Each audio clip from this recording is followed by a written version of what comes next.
Now you sit right in that seat with your Japanese as fuck PlayStation shirt on. Konnichiwa. The Japanesest. Konnichiwa. Wa. Bam bam bam bam bam bam bam bam bam bam. Konnichiwa. What, bitch? You know? All right. Black people. Wa. Yeah. I was doing my Shaggy impression. No, it's not even Shaggy. It's like the dude who hangs out with Shaggy. Or is it Shaggy? Well, Shaggy is the Jamaican one on the song. Well, yeah, there's is there not I don't remember the name of the guy that actually speaks English. Well, no, because there's like Shaggy, and then there's like there's like a deep voice guy. He's like, Shaggy. That's Shaggy. Shaggy just has his own name, huh? Well, yeah, the song says featuring Shaggy. Oh. That's just his whole name. Look, if he's like Cher. The last thing I'm Bono. gonna do, like when I walk in a room, I'm not gonna go like, Matt! Just so you know who's about to speak. Matt, me. What do you think DJ Khaled does on literally every song he produces? I know, Shaggy's better than that. Well, I Apparently agree. he's not. Apparently he's not. Well, that's not even Shaggy. They That's all fucking, do it though. Fucking. Some people call me a space cowboy. Jay-Z does it. He calls himself Hove, which I think means boss, but I could be wrong. What? Fucking. Who else? Jason Derulo sings his own name in most of his songs. P. Diddy calls his lawyer. Yeah. Touches young boys. P. Diddy calls himself. Well, he calls himself P. Diddy. He changes his middle name to Love when he gets found out. Like that helps. It actually hinders. No, because it's loves. It's not molests. It's about, I mean, it's, a brand of love. I'm sure they'd argue. Well, yeah. I mean, it's good, though. It's a tough love. It's better than anything else he could have picked based on his actions, love. You could have picked something that couldn't be construed into any kind of affection whatsoever. How about P. Oily Diddy? Might as well have called yourself fucking P.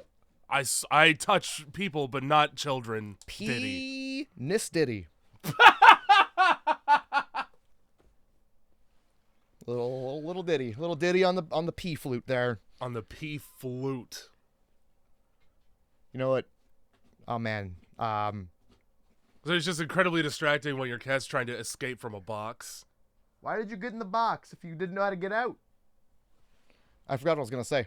Something about, I don't know, a skin flute of some kind, and how it's his favorite instrument to play. It sure is. In A minor.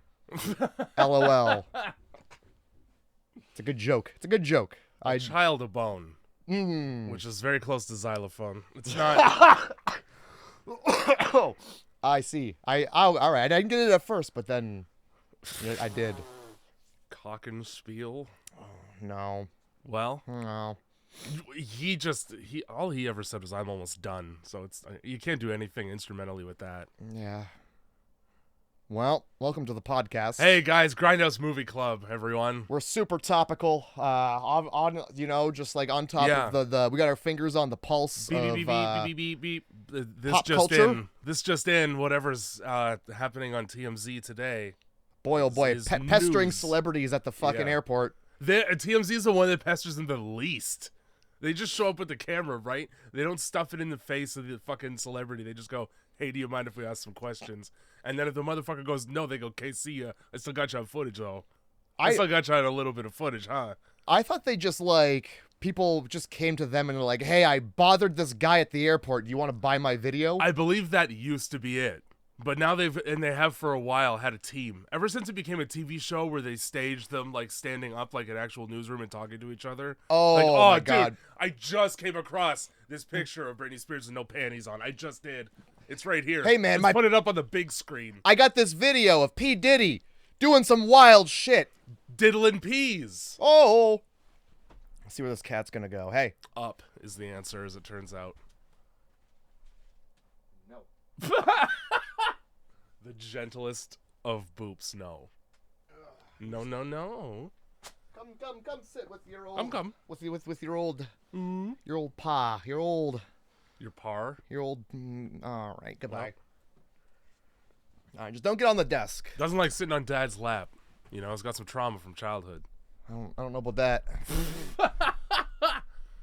Go fuck around with the cloth covering that seat so you don't scratch it with your no claws. That's right. Welcome to Grindhouse Movie Club. You're here. So are we. You're right here. Get stoked. Hello. Is your ear open? Close it. I'm gonna try to be a little bit less sick on this episode. Me too. Hey, I'm glad we're real hard. I'm glad we're all dying. I'm glad that our lungs are functioning as they should, and they're not full of sickness and phlegm. Yeah, that's so good to not at all be at 50% breathing capacity. I'm gonna be masking all of my coughs this podcast with laughter. Oh, good. So if I burst into laughter for no reason and then that turns into coughs, it's not that I laughed so hard that I coughed. It's I said something incredibly funny. And yeah, that's it. It's not at all that I just had to cough. Yeah. Needed to make a sound that wasn't coughing to, mm-hmm. You know? Like you're on an airplane. Like you're on an airplane in this day and age, because anytime you hear a cough on an airplane at this point, you go, well, that's it. Yeah. End of the world. It's done. Do I open the door or do I just wait this out? We might as well just fucking veer off and crash this thing into the ocean. I'm basically inside of a petri dish at this point. And I'm the amoeba. I'm out here jorking on my nucleus. Just sitting here with my nucleus spreading out. The seeds. God, I got my fucking mitochondria. My mitochondria out, and I'm jorking it. Jorking it on my, let's just say, powerhouse of the cell. That's where I generate my power. Let's just say I've forgotten all the parts of the cell, except for what I've said. You've basically nailed all the important parts of the cell, honestly. Mitochondria. Yeah. You said nucleus. We got nucleus. We got protozoa. Yeah, that's one. We got gloop glops. I didn't really do all that well in biology because I was busy not caring. I'll tell you what. I was real busy with that. I was swamped with not caring about science. I didn't want to cut that little pig open. We didn't even get to have pigs. Yeah, see, you grew up in a town of 50 people. I was stuck in the city by the time post-secondary came across. Trust me. Or high school even. You're good. You didn't want to cut that little piglet open. No, I could tell you right now. And okay, I'm already at the point where you got to recognize to a certain degree a pig's intelligence because they have some. They can solve simple puzzles. Okay, they're like birds, and I could take or leave any piece of pig except for bacon. That's the only one. That's the one holdout. Huh? I could be straight up Hindu if it weren't for bacon and eggs, dude. Muslim. Well, whatever it is. Muslims pigs. Sure. You're thinking of cows. I mean, thinking of beef. Filthy farm animals. Honestly, filthy farm animals that swim in their own shit and piss all day. Well, Jay, look, here's the good news. These pigs were piglets, you know? So they didn't have a lot of time to have fun first. I'm not entirely sure they were able to be born first. Oh, they were those kinds of piglets. Yeah, they eyes wide shut kind of piglets. Did they have coat hanger holes? Well, cats are fighting on a chair because I made an abortion joke. I can't believe I've really upset the two ladies. How dare you? How dare you? They're right there. You got two pro-life cats in this house. They're fixed. Yeah. They're pro-choice. I was pro-choice. Well, in a way, they're pro no longer having a choice. Look, Bob Barker told me what to do, and I just did the thing that Bob Barker told me to do. Back in the day when you could trust an old white man's word. Thanks for watching The Price is Right. Don't forget you cut your balls off. Yeah, cut those animals up. Fucking cut your dog's dick and balls right off and send them to me. Get rid of them. And then they'll ask you when you do that if they, first of all, send them to him. What is he consuming them? That's why he was alive for so long. Why is he so concerned? Why is he so concerned? Instead of blood, it was dog balls. And then the vet will ask you, do you want to put in 2 fake ones that'll trick the dog into thinking that he's got something to lick? I don't really understand the logic behind that. I feel like, honestly... I feel like it's cosmetic for humans, which is weird. That makes it like ear and tail docking, and I'm against it. Ear and tail... Oh, I see what you're saying, yeah. Then I understand the neutering aspect, but you're milling about down there for way longer than you need to in order to stuff 2 jelly beans in there in the empty bag, and then hope the dog's like, yeah, that's close enough. You know... I'm not entirely sure dogs know what their balls are. They probably don't have a fucking clue. If you cut my balls off as like a fucking, I don't know, 2-year-old. Yeah. If I didn't know balls existed, I'd have no questions. You're fine with that until 10th grade locker room when you go, what the fuck is that you got? I think you're sick. All of you have the craziest mumps. This is so wild. Is there just like a cancer outbreak in my grade? And then you go home and you ask mom, and mom sits you down and goes, well, we made a decision when you were younger. Look, we were really into The Price is Right. Bob Barker demanded. We thought at the time, if it's good enough for fucking Spot, it would be good enough for my child. Well, we didn't want you humping everybody's fucking legs, you know? Yeah. You know how well that goes over in high school. You get so many detentions for that. Mm-hmm. Yeah, you get kicked out of school and I think sent to jail. Yeah, people have to come in and talk to you about that behavior. And we just don't have the time, so. Budget cuts. Just snip it off at the base, you know? Yeah, that's fine. Grindhouse Movie Club, though, everybody. Yikes. We're talking about cutting nuts off of boys here. And but like the greater point would be, I wouldn't know if I had them, you know? No, no. So why are we giving dogs fake balls? It's like being born blind, man. You don't know what you're missing. Don't tell me. It's always any ailment like that. Okay, would you rather have it now or since birth? Since birth is the answer. Yeah, ignorance is bliss. Exactly. Just walk into a room. Why do I hear so many people? Oh, the TV's on, you know? What's a TV? Don't worry about it. What's a TV, dude? Why do I hear? Oh, who's having a party? Now we're watching Home Alone. Dude, that's what I was. Yeah. Home Alone. Anyway. He had so much time to do cardboard cutouts of adult people, you know? He had so many cardboard cutouts on hand. He had to have made them. Why would you just have those? One was like a Michael Jordan, like, standee. What about the rest, though? And like, I'm pretty sure it was like in the, like, I'm a shoot this ball position the whole time. You're telling me that you convincingly cut out in, like, what, a night's time? Because they case the place and then they come back. Like 6 or 7, enough to fill your mansion windows. Full adult cutouts? Yeah. Hey, it's Macaulay Culkin. He's just got a fucking whatever that belt saw thing that they use to slice wood in half. He just has that in a woodshed, and he's just been using it. Well, he's not there with a fucking pair of shears cutting cardboard. You know how hard that is? For a child? Oh, his forearms would be really look like Popeye. You ever see I don't know what it is on, like what it's from. But it's Macaulay Culkin getting driven around by a guy, and Baby Driver makes baby face driver makes some kind of fucking ugly driver. Baby face driver. Listen, his face doesn't look like a baby's face anymore. It looks like a gaunt heroin addict's face. Yeah, ugly baby. Which is better though? Is the question. Neither. Anyway, the driver makes some offhand comment about it. He's like, it must suck to not have parents or something like that, and then he's like, oh, just something about a shitty childhood. And then Macaulay Culkin just launches into the plot and storyline of Home Alone as if it actually happened to him. Get a fucking load of this, huh? How about your parents just leave you by yourself at home, fucking forget about you in the house, and then leave the country?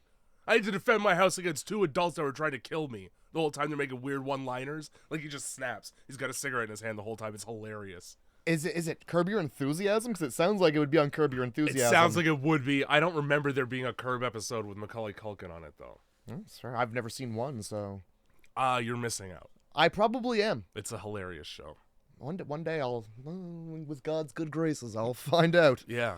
Probably on HBO Max or whatever the fuck. I'm not paying for that shit. Isn't it annoying? I'm done. It's just TV. No, it's not. It's more. It's better. It's more than and better. It's just fucking TV now, dude. Because, yeah, and Netflix has a version that's cheaper that has ads. Tubi exists. Pluto exists. There's another one that also has ads that you have no choice but to deal with. Anyway, it's just television. You're just changing channels. Yep. It's wild how Netflix is like, yeah, let's put ads in there, but let's not put like anything anybody wants to watch in there. No, we'll just keep making things. They're okay. No, they're not very good. We lied. I do appreciate that the ads aren't at all targeted toward me. I'm getting the weirdest shit. It's great. Oh, God. It's like home ownership investment shit. Like, yeah. Look at my bank account, dude. My bank account is like It has less numbers than a house has windows. Well, clearly, you need to fucking get a structured settlement, my friend. Yeah, I'll have to remortgage. You call JG Wentworth. That transvaginal mesh really fucked my shit up. Man, daytime commercials in America aren't so good. No. America's not doing so hot. No wonder you guys are scared of everything. Yeah, man. Fucking, you got a lawyer for every bad thing that could happen. Your Stub your child. toe getting out of the bathtub would sue the bathtub. Gynecomastia? Tits on a man. Listen, I think it's like 1 in 5 guys have that shit. Okay, it's a real problem. Yeah, well, by the frequency they air that commercial, I understand. Yeah.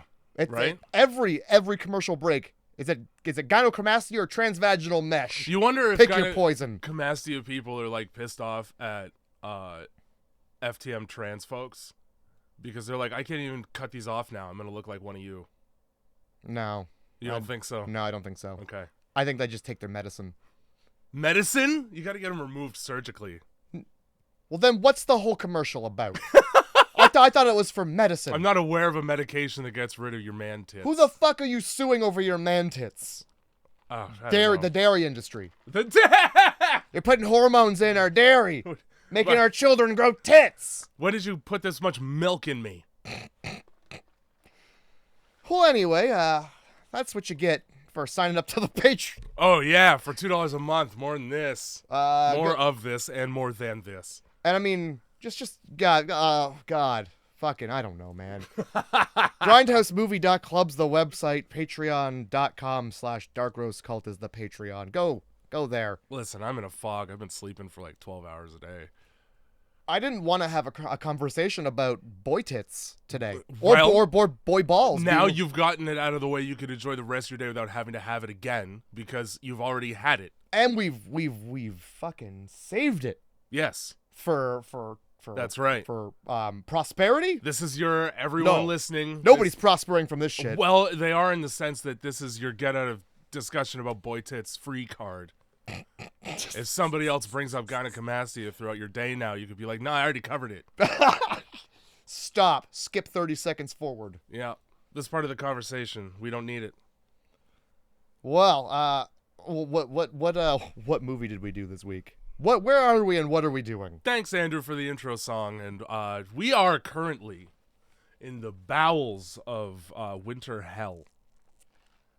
That's true. And you know it's hell because there's just enough nice things to tease your dick. So, like, you'll get a day where it's 0 degrees Celsius, which, interestingly enough, is also 0. Actually, I think it's minus 32 Fahrenheit.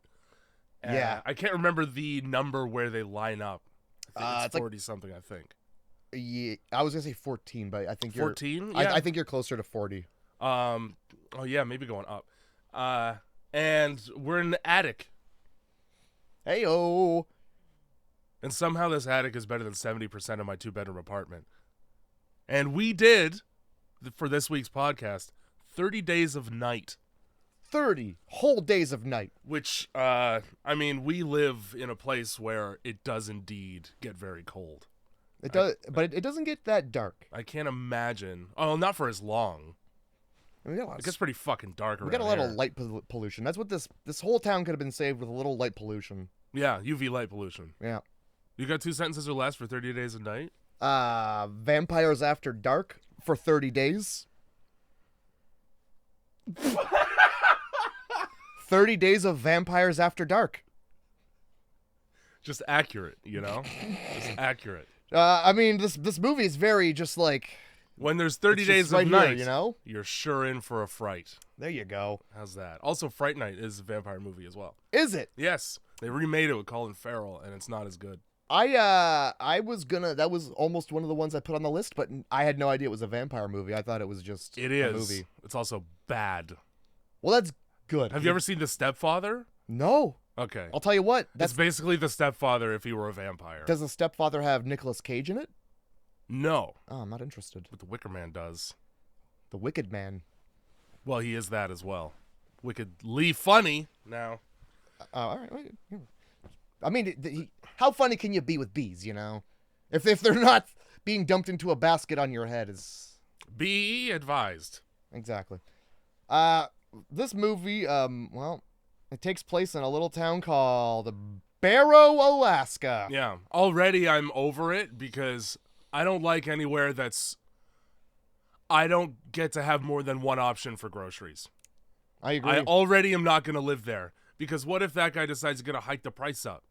Oh, suddenly avocados are $13 a piece. What if that guy dies and then there's just no more groceries? There will be one more round of groceries and that's it.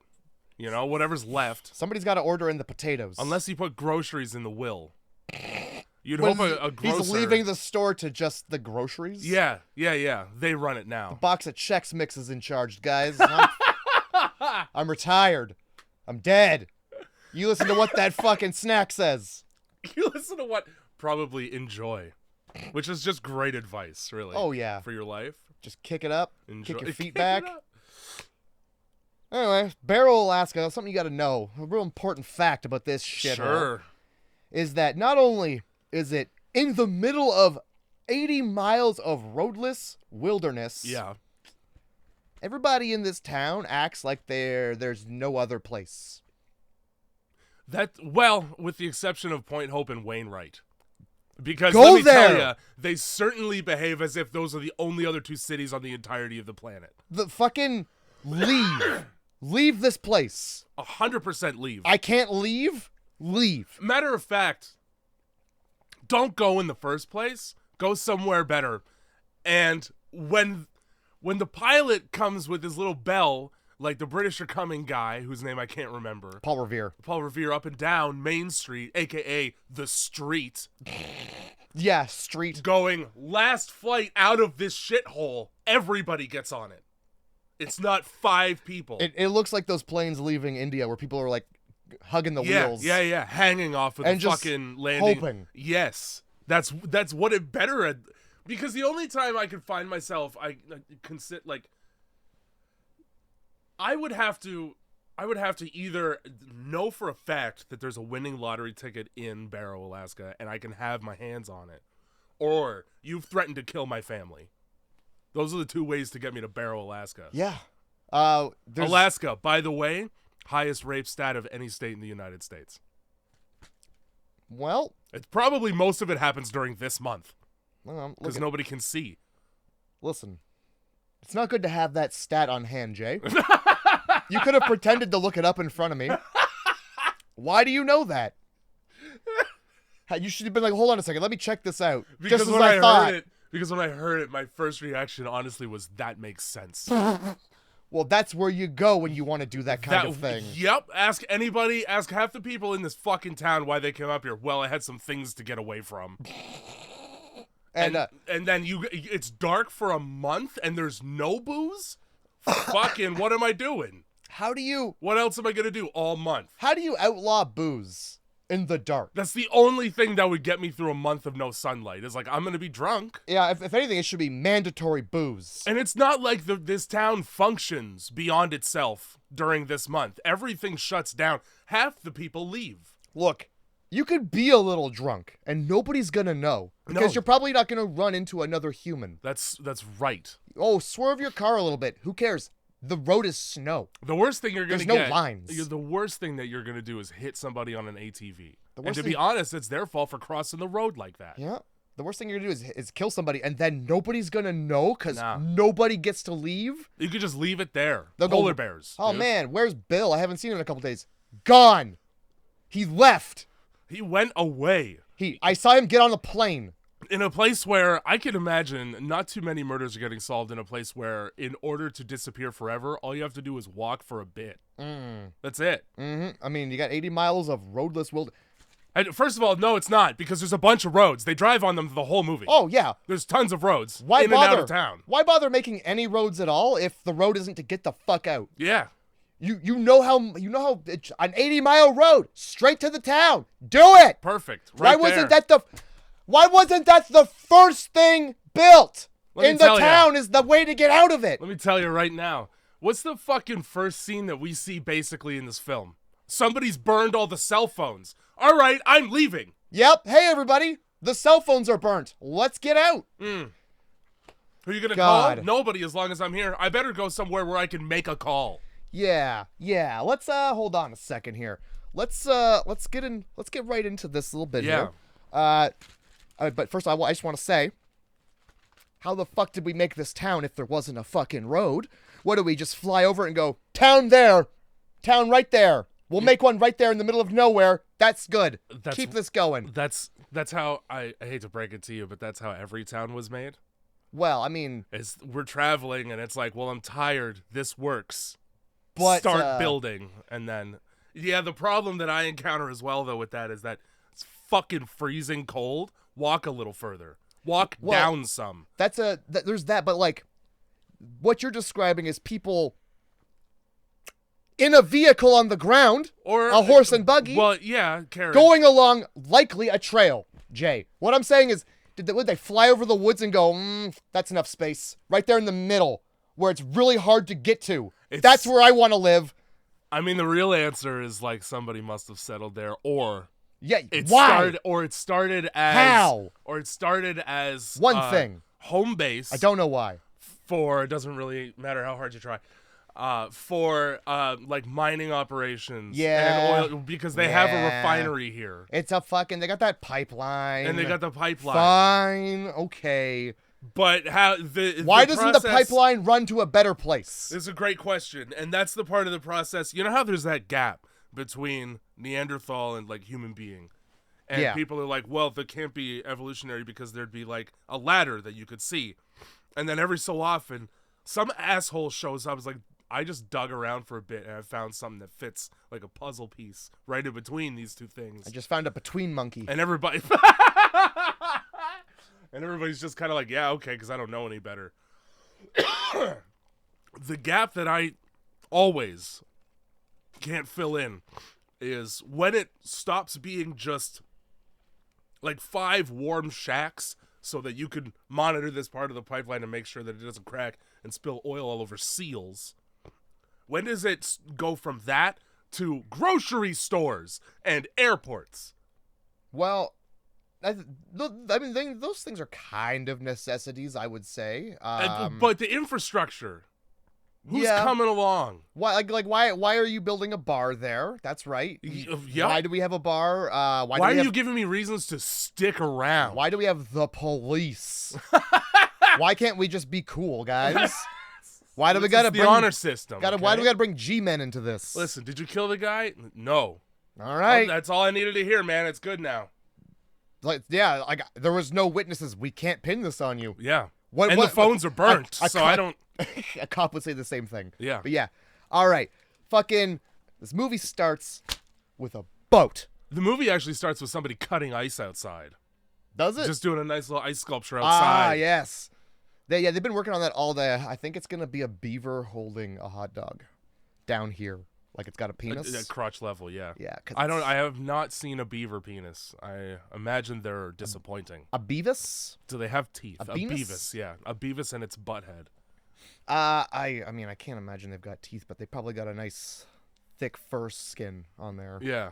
They gotta peel it back. They gotta. Trappers come and they trap the beaver penis, and they're just like, give us that fur skin. That fur suit? That's gonna make a nice finger ring. Yeah. A glove for one finger. I don't know what you're doing with beaver penises. Leave them alone. You're probably eating them for virility. I feel like beaver anus stuff is like a flavor, isn't it? Doesn't it go into like raspberry flavoring? I would certainly hope not. I'm certain they use a part of the beaver anus for flavorings of some kind. Well, I could do without that information because I had the color red ruined for me recently for the same reason, because it comes from a bug. Yeah, man. Because it's a smashed bug. Listen, I've been having that color red my whole life. This changes nothing. I've already got it. Rephrase that. The color bug? No, having the color red. In my body. Yeah. All right. One of my cats shitting? Well, probably. You got 3 of them. This is going well so far. All right. Nobody better be shitting. Anyway. Well, the movie starts with the guy from 310 to Yuma getting Jack Sparrowed off a ship. As in, kicked off with a boat and nothing else. Yeah, just a boat. So that he can make port. Oh, yeah, and he gets to fucking walk. Yeah, he gets to walk an asshole amount of Hey, time guys, thanks and for distance. dropping me off as close as you could. Well, it's a giant boat that they're coming from. What? Okay, fucking Barrow, Alaska sees that on the horizon. He's like, oh, we're not equipped to handle this much freight. We got to send it away. Don't even have a lighthouse. We got all these walking corpses on the boat. Which you'd need a lighthouse when you're these guys because they can't come out during the day to see where they are on the boat. This town could have been saved with a UV lighthouse. That's true. Every port town in Alaska needs a UV lighthouse for this reason. Because let me tell you, the best way for vampires to traverse a great distance is by boat in Alaska. Oh, yeah. That was a good choice on their part. I feel like there's probably like a great backstory to this. Oh, you could do a whole prequel. You could, but you didn't. I have some, the movie raises some questions that just go unanswered, and then you forget about the thing. Yeah, like the boat's pretty shitty. It's pretty shitty boat. It's a pretty small-looking boat for the amount of vampires that seem to come out of it. None of whom are dressed like somebody who would know how to maintain a boat. Oh my god. They all very much are dressed like they're either going to or coming from a funeral. Yeah, this seems like there was just an accident. Yeah. Like they just all got on a boat and Sick, we got it. It just drifted. Thank God. Woo! I'm sure this guy. So this guy, if you don't know vampires, this is the familiar. Yeah, they're fam jam. I guess he's the familiar to either is it the Dave Bautista looking guy or the main vampire? I think just the group. The whole group? Yeah. Because there's like a whole group. There's like a main There's vampire. a very obvious leader. Yeah, head vampire, we'll call him. And then there's like a Dave Bautista. He's got no hair. There's two of those. One of them has a tattoo on his head. Okay, that's the one I'm thinking of. Yeah. And then you've got an Adrian Brody. Yes.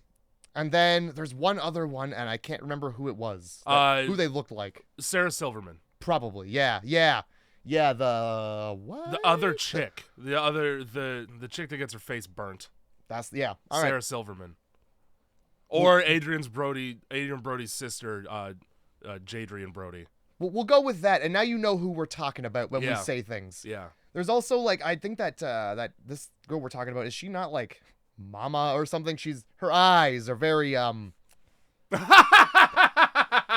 shaped, you know? Every chick in this movie, when they turn into a vampire, becomes Mama. All right. Some about being Minus bitten the by a floating vampire. hair. Yeah. Really, almonds your eyes up. Really makes you lose like 75 IQ points as per your face. Oh no! Yeah. Yeah. My friend's biggest complaint with Mama was that, okay, well, but why does it make the aunt look retarded? I'm sure they would have taken the children away from this woman regardless. We've all seen I Am Sam. Make it worse.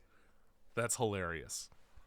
In I Am Sam, they take away his children, his child because he's got the mental capacity of his child. Because he knocked up a hooker. Oh, whoops! And whoops. She was just like, well, back to work. What fucking hookers will just take anything like that?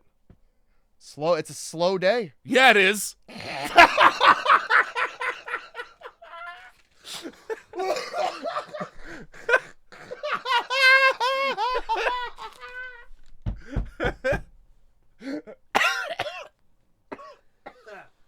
Podcast's over. We're done here.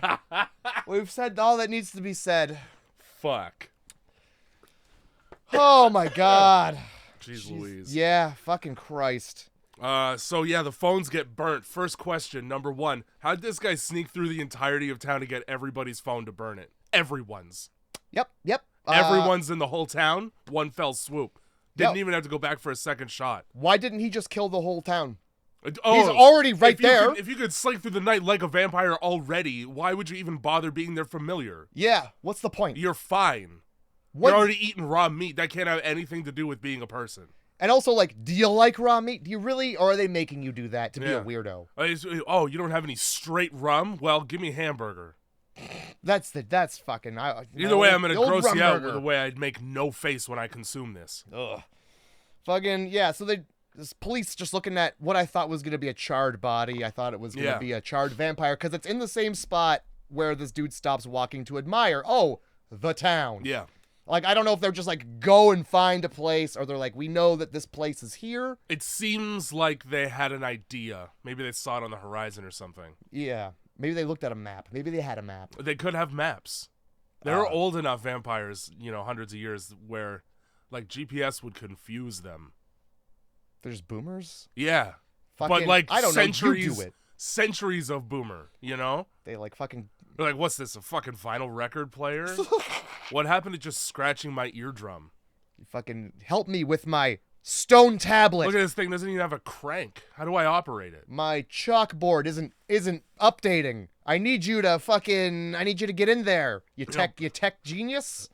Back in my day, we would push the beads on an abacus uphill both ways in 6 feet of snow. Oh my god. And we were thankful.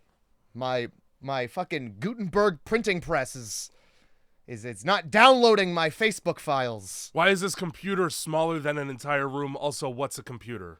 God damn. This rectangle of the devil. Well, if anything, yeah, you'd think they'd like it then. Yeah, you're... More rectangles of the devil. They got Angry Birds. Fucking... we'll stop for a second here so that, Eben is his name. Fucking stupid. With a B, dog. And you know what? With a B, everyone at home. I thought the captions were misspelled. Eben. Nah, until you watch fucking her dumb face pronounce it. And everybody goes, buh, yep. Instead of buh. That's right. Nobody on Earth has that name. Feel free to correct me. And then we have the most regular name on Earth for the only person who's from Alaska, it looks like, anyway. Billy. And Eben's going through a divorce right now because he doesn't want to have kids. And his ex, Stella, who we meet later, who's from the Triangle, and also the mom in the Amityville Horror, and some other stuff. I would have no idea.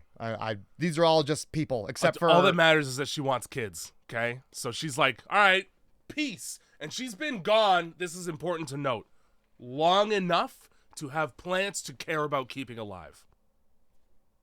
Yeah. Let's just establish that. She's got a whole life outside of Eben. Sure does. And Jacob. Sure fucking does. In the middle. So I want everybody listening at home to remember that when she does anything at all in this movie after this point. Okay. Is that she's got plants at home. Yeah, that she cares enough about to be pissed about missing a flight. That's right, yeah. Fucking... So yeah.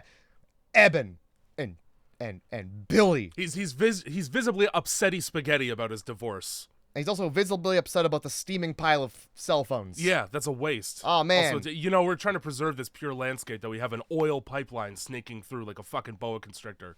But not the phones. No. Don't litter in Alaska. Must be kids pulling a prank, huh? Polar bears are going to eat these and then make calls. You're going to run your bill up. Your polar bill. Making literally butthole calls. Ass calls. The bear's ass is calling again. What does it want? Honey. Food. Honey, dude. Honey. We don't even have that there. Well, yeah, no.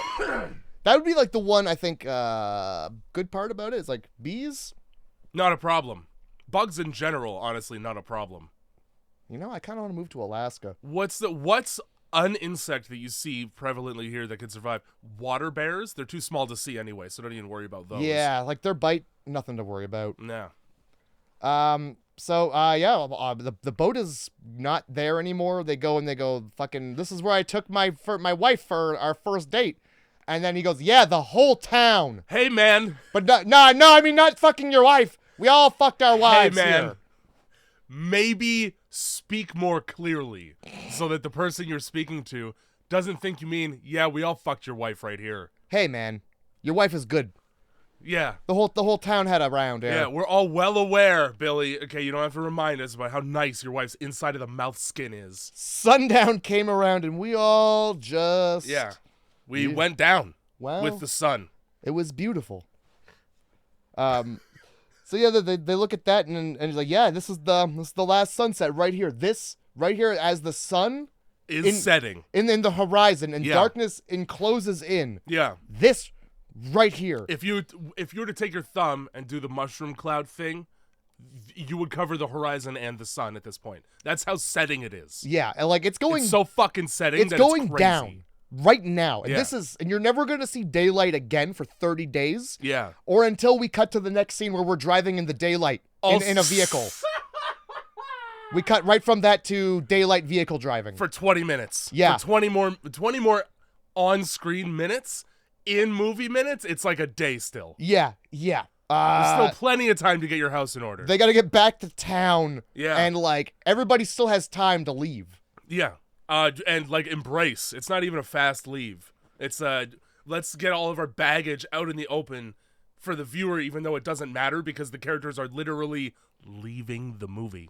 Yep. They're going away from the movie. So I do not care why they're going anywhere. That's right. Because they're gone. This town is 500 and some odd people.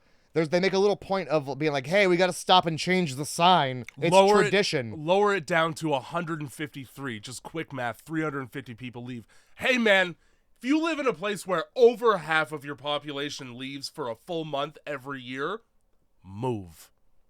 Yeah. Move out of there. Yeah. Maybe build a road that will allow you to take all of your things. Yeah. And go. All of these houses are up on stilts. They can't be on the ground. Put it on a trailer. Now, why do you think they can't be on the ground? Permafrost.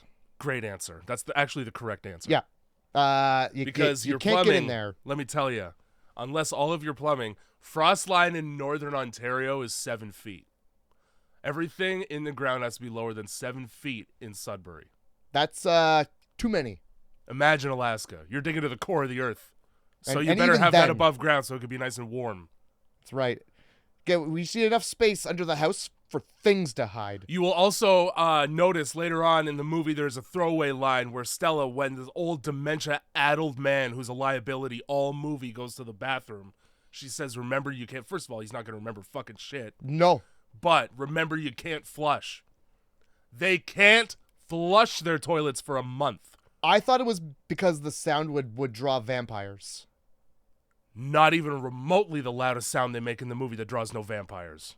There's a lot of things in this movie that don't draw the vampires. And then right in the next scene, a quieter thing does. I try to gloss over a lot of this. Yeah.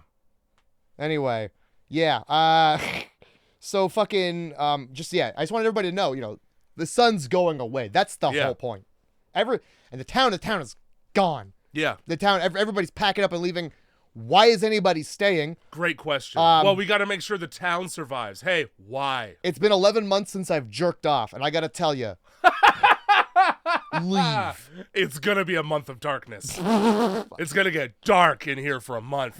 God, this is the reason it gets dark. It's because God will not shed an eye on what I'm about to do. About 153, about 74 of us got all year to make up for. God turns a blind eye. There's no liquor. What else am I going to do? Oh, I am going to crank it until the skin comes off. Yeah, and I won't be able to see it because there's no sun, so it's fine. Just a fucking 30 days of cranking. Why isn't that the film? 30 Days of Christ, the porn parody. That's 30 days of crank, and it's just fucking Jason Statham just running around the town. He's like, ah! I gotta stay excited! Oh, Jason. It's that month again. It's your crank month. It's December, Because after not November. Oh, yeah, he's got a crank. It's been a minute. So all the dogs get stabbed right in the mouth, and their mouths opened right up, as we see later on in the movie. When Eben comes to inspect the dogs, and they've all turned into fucking Imhotep from The Mummy. Oh my God, something's really riled up the dogs, and I think it's the dogs getting stabbed. Yeah. It's the stabbing of the dogs, likely, is what I wrote. Being stabbed would probably upset me, so I get it. In the night when I hear my dogs getting worked up, I check on them. I check on them to see what's going on, and if I see somebody stabbing them, I say stop. Yeah. Those are dogs, dog. Don't. That's good advice for any pet owner is when they're hysterically wailing, probably go see why. No. Hey, shut up out there. Just out the window. Just throw a rock. Hey! Doesn't even pull the curtain back. Quiet! And, they ignore this for long enough for this guy to stab kennels worth of dogs. Yeah. There's teams of sled dogs. every dog in town actually gets stabbed. And which this is guy crazy. can't be the only guy with dogs. No. There has to be more It's dogs Alaska. around. How do you?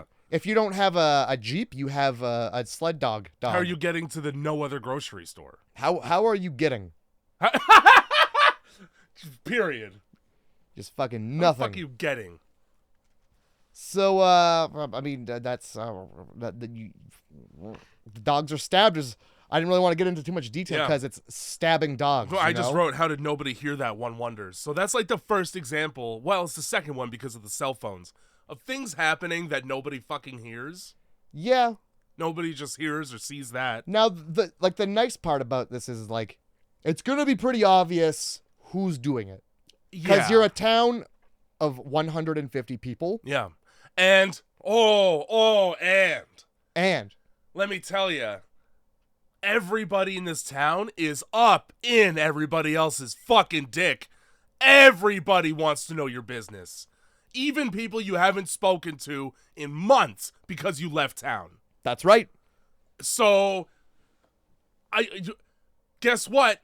Oh, that guy that comes in and just asks for liquor that we all know isn't available, and then raw meat, he's gonna stick out like a sore fucking whole mouth of teeth that he's got. Yeah. Because his teeth are not healthy. He's got the mouth of Sauron. Holy shit. The only teeth worse in this movie are the vampires. Ugh. Yeah. His teeth are bad. Like, do you think that they were just like, don't brush them, man.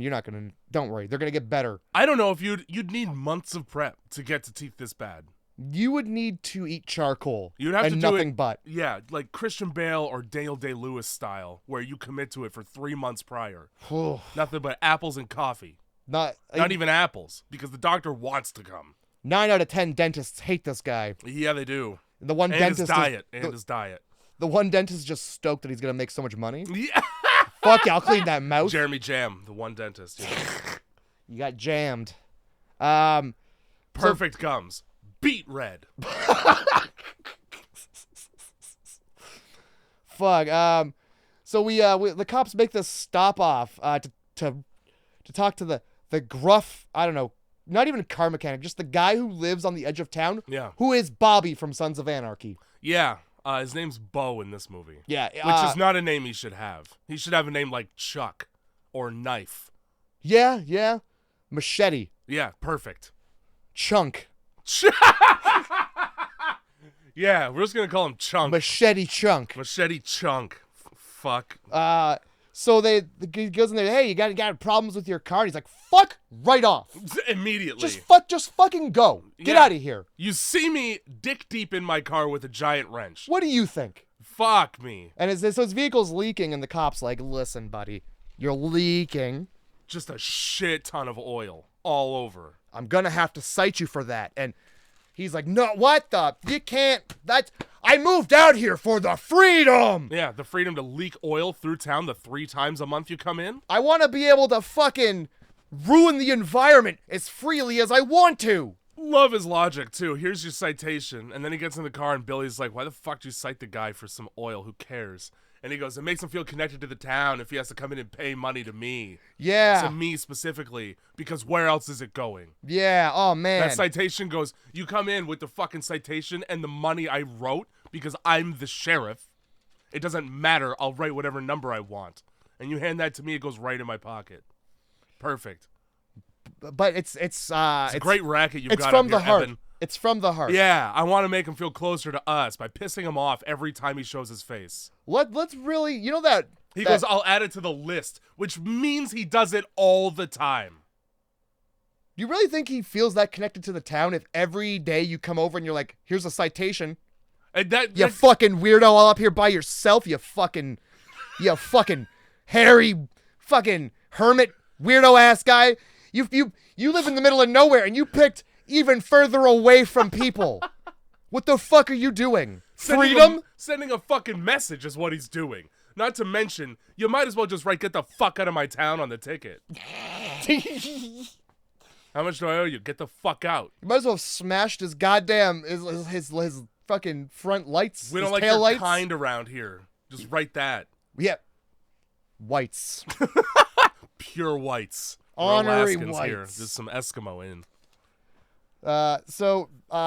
No way this town has a fucking radio station. No, I don't believe it. They have them in the woods, dude. There's gotta be one. There's gotta be one like a stone's throw away. This is the town's radio station. He says, "What's up, Barrow, Alaska? You're listening to your radio station. I'm about to play some fucking hits from. It doesn't matter because you've got nothing else to listen to. What You're happens? at the mercy of my playlist. What happens when the equipment goes down? Oh, we have to wait. What happens if he gets broken up with and he's like, all right, I'm playing nothing but death grips for the next 3 weeks, guys. What happens if it's even worse and it's like, all right, guys, here's My Heart Will Go On one more time. Seal. Debbie, you fucking bitch. You stupid whore. Bring the kids back. There's only one Debbie in town, you know? Debbie! Doesn't turn the mic off. Debbie, you whore! Celine's gonna die soon. She has a disease. Ayo. Yeah, I heard that. I did hear that. So you're hearing, also, not to mention, he goes, I'm just gonna play some music, right? And then I'm getting the fuck out of here. Yeah. And then I'm fucking leaving. No music all month. I got a 12 disc changer, hit and loop. Fucking, whatever it is. You better pray none of these skip. You better hope Limp Bizkit comes on more often than not, because we got Chocolate Starfish, and then we just got Celine. I couldn't think of any more variety. Weezer. Hey, you know? I'm all right with that though. Weezer twice in 2 weeks. We've talked about it now. I like those odds. Those are good odds. Yeah, every so often. If you want to destroy my sweater. 1 in 6. That and Korn's Twist, just the one where he beatboxes. Did you know he did that because he likes reggae music? Cool. I thought he also had the hairstyle. He's trying to do the Bob Marley thing, but then like put a little nu metal spin on it. Well, yeah. Put a little 30 years of cigarettes on it. Put a little white guy in dreadlocks on it. Put a little. If you're white and you have dreadlocks, you have to be able to make that sound. Yeah. You also have to be able to. I expect a translation too. Yeah. It's just scat, man. I wrote, there's no way they have a small town radio station when they don't even have a Radio Shack. They have a 2001 audio video. Fucking poor Strathroy. I think there's only one of those. Holy shit. There is, and it's still open. Oh. How? How in the fuck is it still open, Because in Strathroy, Ontario, there's no other place to get an HDMI cable. An HDMI cable and a VHS player. Where are you going to go? The fucking electronics section of Walmart? Fuck, no, dude. you're not. Hilarious. That's the other side of town. Yeah, that's basically out of town. You have to park in the parking lot where that guy who's got the blue face hangs out. Oh, nice. If you live in Strathroy, you know what I'm talking about. He's dead. He's dead. If you live in Strathroy, find Matt's mom's cat. Do it. Or don't. I mean, it's hard. It's probably hard to do, but do it. So here we go. Stella has beginning of the darkest month, a checklist of towns to visit to make sure that all the fire extinguishers are up to date. Because she's a fucking fire marshal. That seems like exactly what she's doing. And she is chosen, okay? Barrow, Alaska, as the last town on her list. Now, I could understand this being because she wants to avoid a conversation with the sheriff, her ex. However, you've now put yourself in a position where you're going to miss the plane potentially in the last town in Alaska that you want to be in. Secondly, why wouldn't you knock that one off the list first? Thirdly, you know his fucking schedule. You know when he's going to be busy. You guys were together for long enough to have a kids argument. Hey, pick a day where he's going to be out of town. How about this? Just don't talk to him. How about this? You managed to go the entire thing until you got your truck plowed into by a retard without talking to him. Just continue to not. Exactly. You did it. Just do that again. Perfect. Get me to the airport. But anyone else in town? No, she's got to get T-boned by a rolling chainsaw. Now, right here I wrote, explain to me exactly how this guy with a giant ice-digging saw and a seat that's 10 feet in the air didn't see or hear the only vehicle anywhere near him, and it's bright red. I think he says something like... The brakes jammed? Yeah. Oh, yeah! That would make sense if he didn't come up with another bullshit argument right after, defeating his point. Oh, the brakes jammed. Plus, Eben wanted it back in the fucking... Take it up with him. He wanted it back. He wanted it back in town real quick, so I had to gun it. Hell yeah. So then it doesn't matter if the brakes were jamming because you wouldn't have used them anyway. So you're just an idiot. Look, I think there's Plows into her truck like he wanted to. when they first invented the car, I think there were only 2 or 3 of them in production, or like there was only two or three of them, like models. Yeah, like no, like there was just 2 to 3 cars in like one state, Right. and they got into a car accident. So it fucking happens, man. It fucking happens. You get me on a bike the first time ever, okay? A bicycle, and I won't crash into something. How the fuck are adults less competent?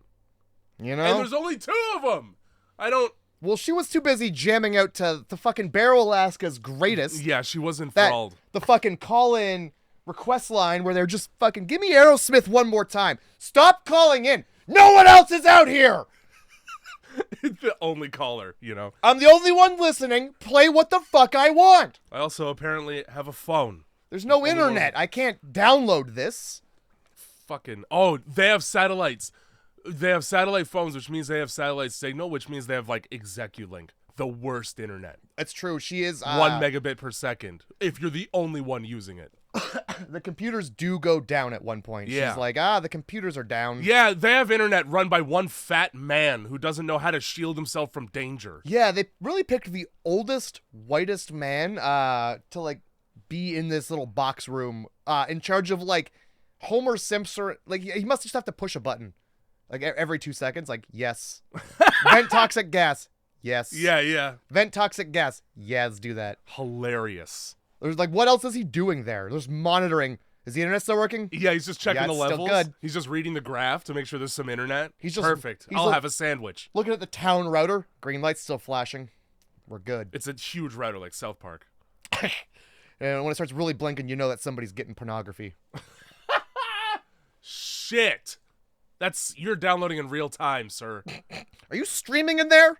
Are you streaming? OnlyFans? It's a small town.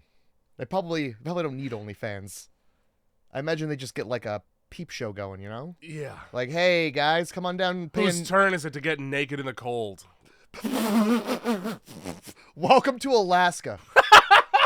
Right on the welcome sign, just to the whole of Alaska. Oh shit. So yeah, she gets T-boned by fucking Malachi. Yeah. And Malachi is well, look, Jay. Mm. The only black person in town. Yeah. You know what? Only black person in town. You know what's interesting? Doesn't matter, because we never see him again. Not only do we never see him again, they're like, oh, I gotta go. I gotta catch this plane. How am I gonna get there? Well, I assumed that your ex-husband would drive you. I don't know why I assumed that. Great question. Because it's ex. Yeah. So and it's not like he doesn't know, because once again, everybody in town knows and wonders what's up with Eben and Stella. I most feel like perfect he's... couple in town. You got the sheriff and the fire marshal. We're safe from fires and fires. We're safe from fires in Malachi. This fucking nightmare doesn't even have his G license. So she calls up her ex-husband and is like, come get me. I've crashed. And he's like, Thanks for telling me you're in town, even. Thanks for the heads up. Yeah. So don't you have fucking Billy's phone number? You probably do. Who gives a fuck if he finds out you're in town after? You're hopping on the fucking plane. Regardless, he sends Billy. How about this? You hop in the other side of this fucking giant machine and we just plow through the snowbanks and avoid roads right to the airport. Yeah. And, perfect. It seems like it still can drive. I have just the tool for it. Yeah. And if anything gets in the way, chainsaw. Exactly. So he calls up Eben. Yeah. And Eben's like, I'm busy. Dogs are stabbed. Billy, I gotta go tend to the stabbed dogs. Get my bitch whore of an ex-wife the fuck out of here. Imagine this for a sec. Hey, you gotta drive my ex-girlfriend around town for 3 hours. Who the fuck says yes to that? Who says yes to that? You know already that the conversation is going to be like, so what's up with Eben, huh? Can you provide me some insight? You guys work together every day. I'm going to badger you because that's her favorite thing to do all movie is just browbeat people into giving them answers. Her. And fucking, so already fuck that. Secondly, that's on par, given how fresh this apparently is, to asking somebody to help you move. Matter of fact, it is on par because it's driver to the airport. Yeah, can you move my baggage? My Bring my baggage to the airport. It's gotta go. I'm going to the fucking... She's going to the airport. Make sure she gets on that fucking plane, please. So fucking... The cop rolls up. Hey, get in my cop car. See ya, Malachi. Yeah, where's Malachi's just stuck there with a brakeless fucking... This is a car accident. Heavy machine. I'm not even going to ask if you're okay. Goodbye, Malachi. Love it, dude. Doesn't even write a report. Goodbye, only black person in town. Well, that's why. See ya later. I hope you fucking make it out of this blizzard I'm leaving you in to die. Hoof it. Fucking Malachi. You guys are used to walking far in a day, right? Fuck. That's amazing. I didn't even think about that. Yeah, he just disappears from scene. Yeah, he does. That's great. Where'd he go? No, he's there. He's at they leave just straight him. up. He pulls up, has no interaction with Malachi. Which means he definitely didn't make the plane. So the only other answer is he dies off camera. Well, he certainly doesn't live off camera. You don't see him. Unless he's one of the silhouettes that comes out of the woodwork at the end of the film. Yeah. Like the... Fuck off. Yeah. No, for real. Fuck right off. For real. Way to ruin your final moment. All right. Yep. Pissed. So we cut from that right to some kid trying to... Fucked up dogs' faces. Let's just... Oh, okay. Yeah, that too. We get to see that. You get to see that. Be sure to have the shot of the dog's faces all fucked up. Oh, yeah. You had this previous shot where you don't get to see them actually get stabbed. But you and sure it's do very see the heavily stab. implied. Yes. Oh, because there's a bloody knife stabbing? Yeah, and you get to hear dogs scream and blood go everywhere. But nah, we want to make sure you can see them. Yeah, just in case you didn't know what we were implying, there it is right Just in there. case you were wondering what a stabbed dog looks like. If you ever wanted to see a dog eviscerated? In the cold no light of night. For a month of it. If you want to, like, picture The Thing. Yeah. But not as bad, not as bad. Not as bad. But it was still, like the thing when it was getting bad. Yeah. Jesus. We like, there's okay, this fucking couple. They're like, our dogs are all dead. Yeah. And the wife is to the police officer. Yeah. I will kill the person who did this. Yep. I will kill them. She doesn't blink an eye when she says it either. And he doesn't arrest her? Doesn't take Uttering her right threats, to jail? you know? Uttering threats. Ah, you're white. Menacing. Yeah, you're all right. You're all white. Don't say that out loud. You know, we're all having fun. Follow on. I didn't hear nothing. Oh, don't worry. I'll get Malachi for this one. Driving around that giant chainsaw. I bet he did this. Oh, shit. He probably hit all your dogs at once with that giant chainsaw. He probably just fucking pulled it into the middle and turned it on. Just did a quick 180 and just wiped them all out. So at the police station, because this is a small fucking town. Yeah, let's talk about this amazing police station, dude. Let's talk Who about... do you got manning the police station when Well- the sheriff, the only point of authority in town, is away? Because as a deputy, I mean, he could fire the gun, but it's not like he's putting people in jail. So yeah. you have Evan and Billy, and they go on away missions, Yep. leaving the town in the very, very capable hands. Okay? Of who? Eben's grandmother. Perfect. And she's likely playing solitaire on the computer. Now she's struggling to play solitaire on the computer at best, okay? Well, there's a reason. Because of the arthritis. The arthritis, I think it's because of the cancer medication that Yeah. she keeps in a random desk. The cancer medication. She grows herself. Yeah. Is she exclusively growing stems? That was a bag of weeds. That was a bag of dollar store moss. Dandelions that you've already blown the spores away. Display moss for a fucking, like an RV model car. It's The kind of weed that you see in an after-school special that was put together by kids themselves. the kind of weed that is literally just plant matter. Yeah. That's shredded beyond recognition. The kind of weed that's weeds. Yeah. Fucking, oh my god. They didn't even try. They didn't even try to like, No. because like even in the bag, You could honestly, if you dried out some maple leaves, you could get away with it. That's it. That's all you'd need to do. oh my god. They should have done that. They should have just had the leaves. It's a better alternative. the leaves and not the bud. Yeah.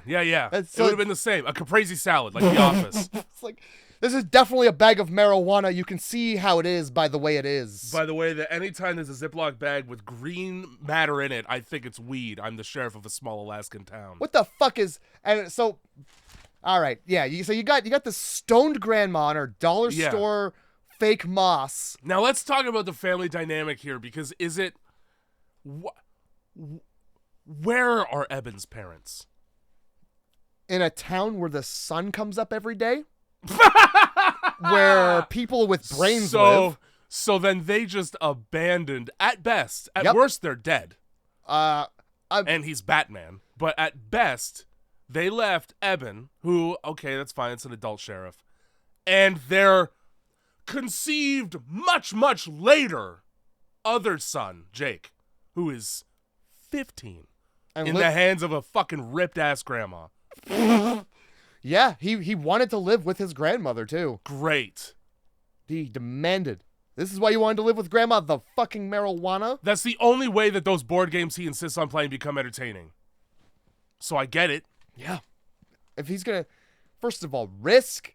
Risk what? Nepotism exists in this. He's never getting arrested.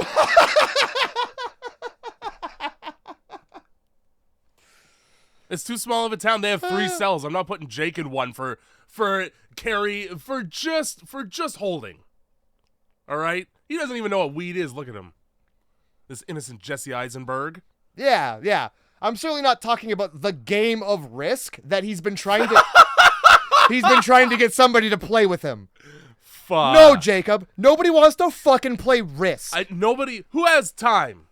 Exactly. Who has enough hours in the day? You can start in the morning. I'm not done by 10. Grandma's like, you know what? Fucking, why don't you get your brother to play with you? You mean the on-duty sheriff?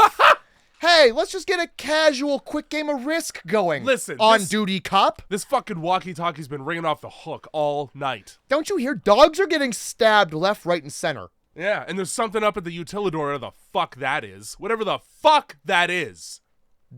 First of all, it sounds like a place where you would keep cigars, but like on your belt. Ah, my Utilidor. Yeah, my Utilidor belt, and it's perfect. Just instead of a batarang, it's just cigars, and my Utilidor belt is just a bunch of keys for locks. I like that better. Feels like something a janitor would have. Yeah, keys and a crowbar. My Utilidor.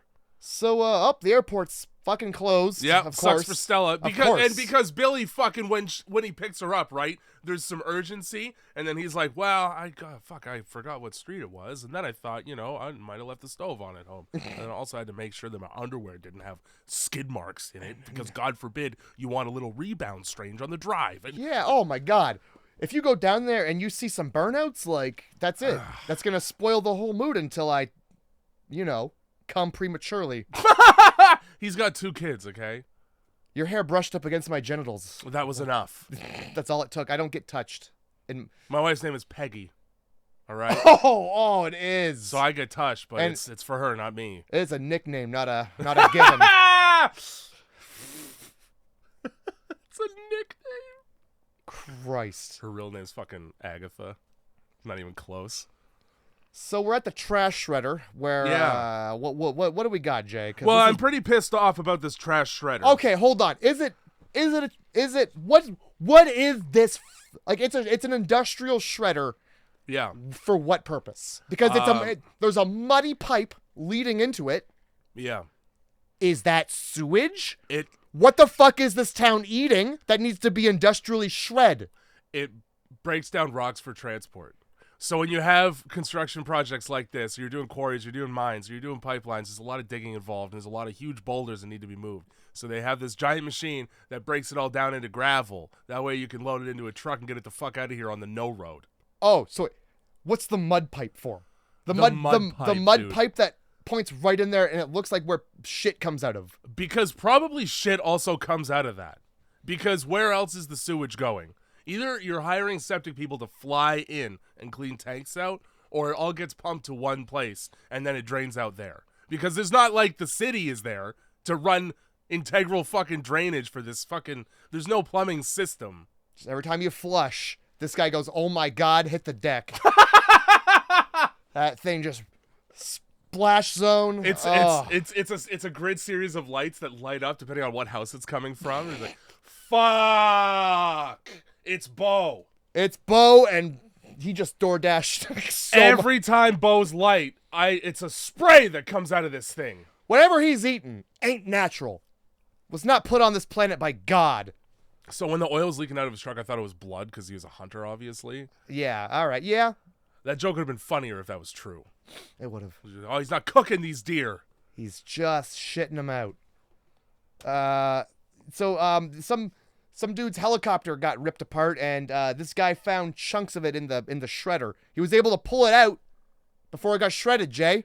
Awesome. He must have been standing right by with his arms outstretched. He identified the logo of this man's helicopter and snatched it before the industrial shredder, the whole which helicopter yanks.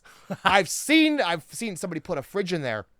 I've seen somebody put a fridge in one of these. Well, it pulls arms off if you get too close. Yeah, in this movie, it takes cars away. Yeah, and it makes them go into Love shreds. to watch it too. It's a great watch. With no effort. It's like it's butter. Yeah. And no, but he got it out of the machine before anything terrible could happen, so that they could know that it's destroyed and unusable. Yeah, that it's been stripped for parts. And because just looking at it being fucked up, that wouldn't be enough. Oh man, it looks perfectly good. Let me check under the hood. Let me get close up to it. This pile of metal, this gnarled pile of metal that now exists. Boy, oh boy, shit's really fucked up. It's just a cube, like it fucking goes through it. Yeah, it's like, hang on, let me make sure it starts. I can't quite find the door here. Also, it fits in my hand now. Huh. Propellers aren't really there anymore. Did you catch the name, though, of the machine? Because that's great. No. The Muffin Monster. Yeah, I don't want that muffin. What comes out of that thing is probably resembles what happens after I eat too many muffins that are bran. Yeah, well. Which is just a mess. A mess comes out of that thing. Yeah, things come out whole. Things come out whole. I wasn't sure what he was gonna say because he's like, yeah, the Muffin Monster. I was like, oh Jesus, here we go. You got one in the back. What stupid fucking thing do you have here? Ugh. But no, it's a dumb name to give a shredder. You could have come up with something better. You could have called it Shredder. You could have said, this is Shredder from the Teenage Mutant Ninja Turtles. You have a wood chipper too, and you just call that Splinter. Fuck right. We got Shredder and Master Splinter over here in the back. And sometimes they go at it. I push them toward each other, and they get a little too close. Sometimes they vibrate, and it's crazy. The thing that I don't like about the Utilidor is that Eben doesn't know what it is or how it works. He's the sheriff of a town of 1 month a year, 150 people. He knows all of their names and business. Over the walkie-talkie earlier, hey, there's a problem with John Reese's dogs. Oh, I know exactly who that is and where they live by name alone. But I don't know what the Utilidor is. You're not doing your fucking job, bro. Well, that's the most dangerous part of town. That guy could just be feeding people into that. You'd never know. It's true. You just throw a person in there, oh, good, juice. And you know what you said. The vampires should probably fucking just post up at that and just feed people into it. They'd be drinking all day. Oh, yeah, hang out underneath it. No problem. It's the whole scene from that movie. We watched it, This is a good one. Hostel 2. Useful. Oh. Well, she doesn't drink it. And I would have said that too because it was in my head. Anyway, so the second you see this trash shredder, somebody's going in there. Yeah, you know that. You don't just 100%. You wouldn't introduce it if it didn't come into play later on. Exactly. Because let me tell you, the only reason why it was introduced to us was so that Eben could understand what it was, because he had no idea. There's no point in having you in showing it at all in the movie if it doesn't come into play later. And how are we gonna make it into the movie? How are we gonna put it in there? Well, we'll just have it impossibly foreign to the sheriff of the town. Yeah, right. Yeah. We gotta have him come in, and somebody be like, "Well, this is the Muffin Monster." Oh, then, what's that? And then lean out from behind him and look into the camera and go, "You'll be seeing this later," and wink. With a wink too. Yeah, always. Oh, I wonder if you'll be seeing me here at the humidor. The humidor, dude. How are you gonna have a fucking a building that is unaffected by power outages? Yeah. Well, it has a Jenny. In your town. Yeah. First of all, with a machine that is running super loud. Super loud machinery. The loudest machine in town, probably. And these vampires don't go there because it's dark and this building is lit up. You're telling me they don't go look at that? No, they make some weird choices introducing themselves to town. Fucking what? They pass up a lot of opportunities to wipe out half the town just so that they could lurk in the back of shots for a bit later. They really do. And it pissed me off a little bit. This whole like lit up building with the machinery running, and the vampires don't hear that, but we're afraid we're gonna hear shitting. Don't flush. They might hear the poo going through the pipes. Honestly, flushing might just be drowned out by the utilidor at the end of town. Yeah, like what the fuck? If sound is gonna play such an important part, probably have it do that. Mm-hmm. Have it do that for the movie. Maybe do instead of don'ting. Stella shows up at the. Oh yeah, so we cut to the bar. And this vagrant has ambled his way in, the dirtiest, wettest man in town. Yep. And immediately asks for the two things they have the least of in town. And then he gets upset, like he doesn't know how winter works. Well, you dressed for it, so you must at least know that. Yeah. You fucking idiot. Also, you walk into a restaurant, right? Hey, I'll take some raw meat. Hey, no you won't, because we legally can't serve that. I'm not allowed to serve that or I will go to jail. And jail is next door. I have to walk across the street. It sucks. It's cold. Yeah, honestly, like, this waitress. Yeah. She's not good at her job. No. And it's because she lives in a small town and can get away with it. You want raw meat? It only comes frozen or burnt. I'm sorry. Well, I'll take the frozen kind and wait a second. Yeah, actually, you'll cook it properly for me. You're gonna, like, what do you...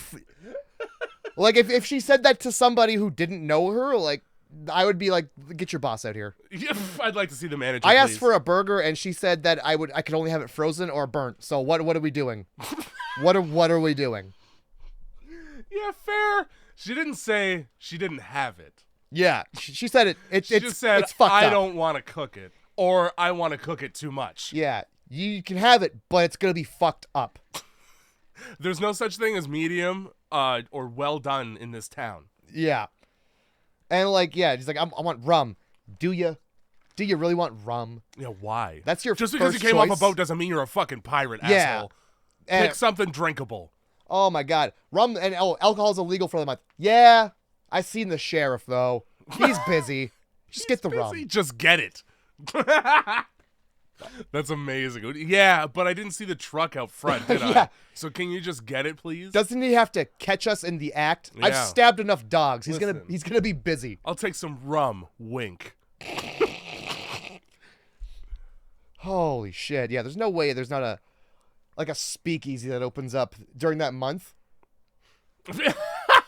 Yeah, there's definitely an underground snap bar somewhere. It's in Beau's place. Why did the fuck didn't they? Yeah. Why didn't they go to Beau's place? The one in the one you certainly don't mean the house probably on a hill with so many points of egress that you could see everything, and then also has the giant chop saw out front on wheels. Yeah, no, that's the one. The guy who seems like he would be prepared for an emergency by the way he's isolated himself. The guy who in the middle of isolation. He's got a bug out bag in every room of his house. And even if he didn't look at him, he does. He does. Look at the hat he wears, dude. So yeah, I don't. There's. But I mean, this guy's like is he causing a ruckus? Well, yeah, he grabs the fucking chick's hand because she's like, I'm legally not allowed to give you anything that you've asked for. Yeah. And that frustrates him a lot. So he has to put hands on a woman. Despite the fact that he's a vampire's familiar, he's not accustomed to the word no. I'm pretty sure all they do is go, you can't do things. Pretty much. You have do this and don't do the things you want. Here's the list of things that you're allowed to do because I said so. And all of them require bringing me things that bleed. I'm sorry. This is your life. It's a pretty short list. It's easy to memorize. And maybe I'll bite you. Maybe. Maybe. Actually, I'll promise I will later. Yeah. Later for a vampire's like 300 years from now, so you're never going to get bit. It's pretty, honestly, when you think about it, like, if they bite their familiar, like, that's kind of the end of the blood flow. So why? Why would I? If they're sucking that familiar. It's just sucking on that familiar teat. But yeah, it's like hitting your butler in the head with a hammer. Yeah. Who's getting your drinks now? Yeah. All of a sudden, the butlering comes to a stop. Yeah. Because he's dead. There's nobody around to buttle now. Buttle my penis? Buttle it! So Eben shows up right in the nick of time before this becomes violence, and he goes, well, let's talk outside. I don't know what the change of venue is supposed to accomplish. You're getting arrested either way. I mean, the second he steps outside, there's no witnesses to me beating this person who nobody knows to death. I got a lot of divorce anger to work out here on your face. He fucking kills him, comes back in. Guy left town. Yeah, I told him to leave, and he went. I was like, hey, man, this is not good to be here. And he's like, you're right, I have to leave. And, well, your wrists are safe from being grabbed. Yep. Let's just say. You're welcome, everyone. I don't understand. Like, this is a small enough town, Jay. Yeah, you probably One sheriff? Everyone in this bar could have solved this problem. Like, and I'm surprised nobody... They just watched him handle the waitress? Like, yeah. Are you kidding me? It's a bar full of... They would have killed him. They would have beat him to death. You're getting hit over the head with at least one pool stick. Yeah, the sheriff comes in, and he, like, looks. He's like, wow, thought I saw something, but guess not. My glasses must be foggy. Jeez Louise. Yeah, I'm on it. And then he just pretends to talk into his radio and turns around. Yeah, I had to close my eyes for a second to take my inhaler. I sneezed. Eben has asthma, by the way. It matters not at all. It matters. He has asthma. It only matters at once for a split second. Actually, it doesn't matter at all. No, You're right. It doesn't. You think it's going to, like asthma would, and then it just doesn't. Yeah, for somebody who's got asthma, he sure does run a lot with no problems. Yeah, he's always up in that dusty attic too. Just chilling in the old black dust. moldy attic, and you know because it's wet everywhere. It's wet and warm in the attic. It's Alaska. Yeah. Of course it's wet. Moldy. I'm surprised you're allowed to put like roofs on their buildings. That's why he's got fucking asthma, because moldy. Moldy.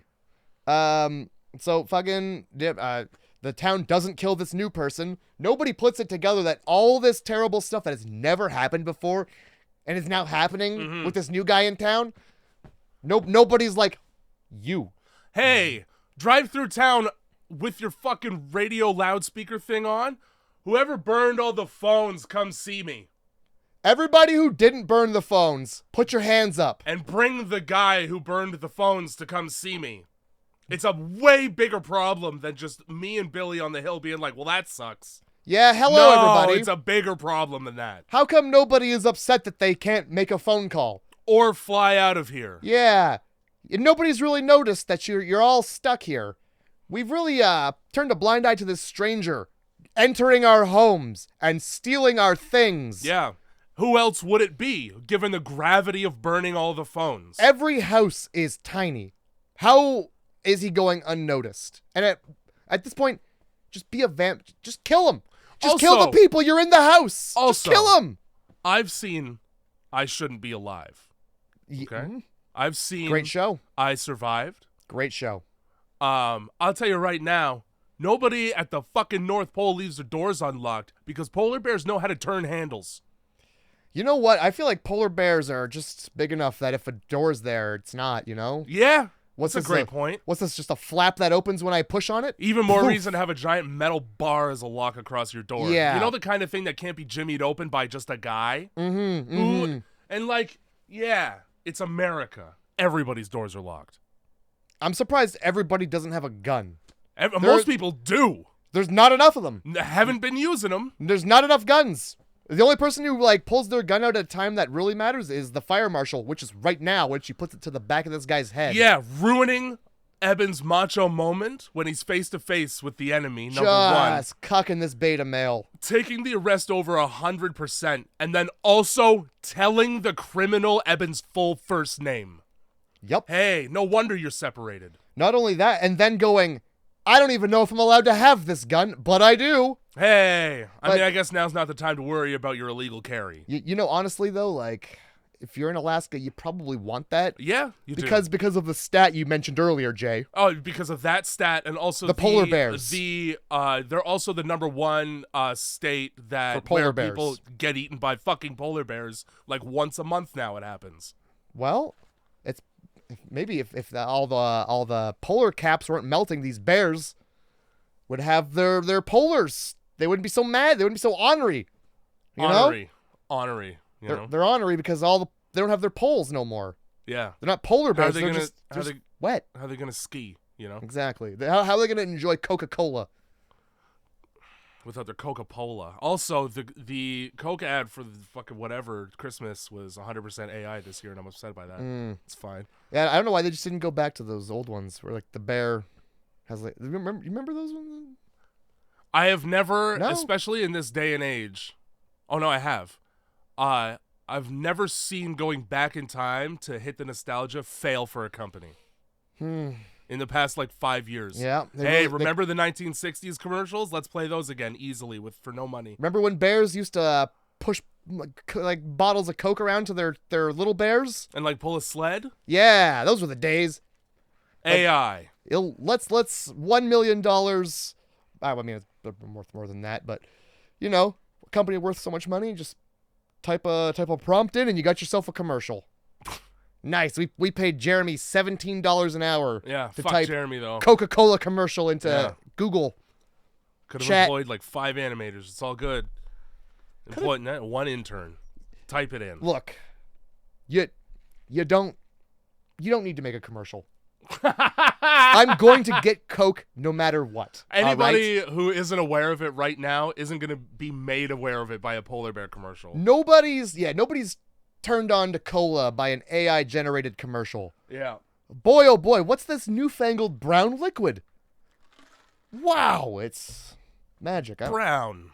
It sure is. It's fucking brown. Anybody who hasn't had Coca-Cola or Pepsi doesn't want to at this point. How come they didn't choose brown bears, How come? White bears for your brown drink. You gotta whitewash everything, huh? I can't even have a fucking fizzy drink. That's right. No, not you. Unbelievable. Me. Me. Honestly, if I'm thinking about it, it's probably because the cola stands out more on the white fur. When you spill it like a Neanderthal? What? Well, they're bears. They don't have thumbs. They have no problem How are drinking they from those bottles, I'll tell you that. After they chew it open and shake it about like a fish. They do have thumbs, I think. They got that bottom talon. Like right into grindhousemovie.club or I swear. grindhousemovieclub@gmail.com. I don't know our fucking email. Yeah, that's what it is though, so you do know it. And tell us, because I'm not Googling it, do bears have thumbs and should I be afraid? Second answer is yes, no matter what. That's true. The best part of this scene though is that after this guy gets put in handcuffs and his face slammed off the counter for good measure. Oh my God, yeah. After everything's de-escalated, hey, one more time. Yeah, he already had him down, which the is cuffs like, are on him. Not hard enough. Let's go again. Eben, it's like, so you missed your flight, huh? That sucks. Who are you staying with? Because it's not the fuck under my roof, huh? Because he asked the question. So the conversation, you don't even get to have it. Well, I was wondering if I could stay with you. No. Yep. Otherwise, I wouldn't fucking ask who you're staying with, huh, bitch? What plans have you made? What plans have you made that don't involve me? Yeah, I clearly didn't hear about any plans, and that is good. Also, over the phone earlier, it was made very obvious that Stella left with no warning. Because he was like, oh, so you just don't even want to talk. So there was no conversation. She was just like, all right, peace. I'm going to go let some guy bust one in me, someone else. Ayo. Someone else who wants me to fucking shit that thing out. Going one city over to get busted in. Yeah, I'm going to Wainwright. I'm going to a place where there's a McDonald's, you fuck. So yeah, fucking. Oh, where are we? We're at the 3 refinery workers coming out and rock paper scissoring who gets first turn on the one woman. Oh yeah, they rock paper scissors to see where they're gonna erect the Eiffel Tower. That's right. 100% what happens because my place or yours. First of all, the fact that she is okay with the Angela from The Office, I will honor the results of the duel for who gets to go in me the first time. And also, definitely taking turns, because one of them says, we share, there's no need to get greedy. This doesn't turn her off. Hey, it's a small town. And then also, it's not rock, paper, scissors for which one of us gets to fuck. No, it's rock, paper, scissors for whose bed is it going to be in. Yep. That's what they're just they're doing it to see where they're going to erect the Eiffel Tower of pipeline workers. But like it feels like there's dibs. It feels like a real sloppy seconds scenario. I wrote 2 pipeline workers try to put in overtime with one of their coworkers. Sure do. They're trying to get everybody oiled up. But at first she's like, I'm not going with either of you 2. Yeah, she's coy for like 10 seconds. Oh, yeah. She's coy until one of them says, no, it'll be both of us. Oh, okay, good. Cool. Good. Perfect. Now the only question is who's first. That really solves my next question. Which, who's first? Which hole? You know? Yeah. All of them at once. Either. Perfect. I got a lot of filling to do. We got a month of this. And you know these 2 guys are pipeline workers, so they're one's in the stink and one's in the pink, and they're just mashing those great bunches together. They don't care because they've gotten black goo on them before. Oh my God. Also, experts in pipe laying. All pipeline workers are filthy. You're all perverts out there. You just can't have a town that goes into 30 days of darkness in the middle of nowhere without perverts coming in. Couple gross pervs just milling about. It's like when you turn the light, this is why you need chaperones, you know? Also, shipped in because she doesn't have a house. Oh no. Yep. Both those guys have houses. She does not have one. Nor does she have the key to either. So this is a really temporary situation. Or does she just not want to get cum in her blankets? Because she knows that these guys just fucking spray and pray, you know? They pull it out and they just go on each other. They don't give a shit. Fettuccine Alfredo at the wall and see what sticks, you know? Somebody cranks the valve, but before they get the other pipe on there. You know what I'm saying? Yeah. So you get that like crack the valve too early. Yeah. We didn't secure the pipe fittings. You ever try to put a shut off on live? You're gonna get it all over you. That's how girls get pregnant. I saw this video. The dude's a plumber in the U.S. They have different codes down there. When I say different, what I mean is fewer, less code. Ah, good. And good. He was putting a shut off on live in a crawl space under a house, which is the main water line coming in. Because you'd have to turn it off at the city, which is a whole lot of work. So I sort of sympathize. But he just let that shit spray all over the place. That live water coming in at a high pressure. It's about 80 psi. 40 if it's residential. But it's water, right? Yeah, tons of it. Okay. Lots of it. That's okay. I was like, yeah, just do it live. That's no problem. I'm in the van with coworkers.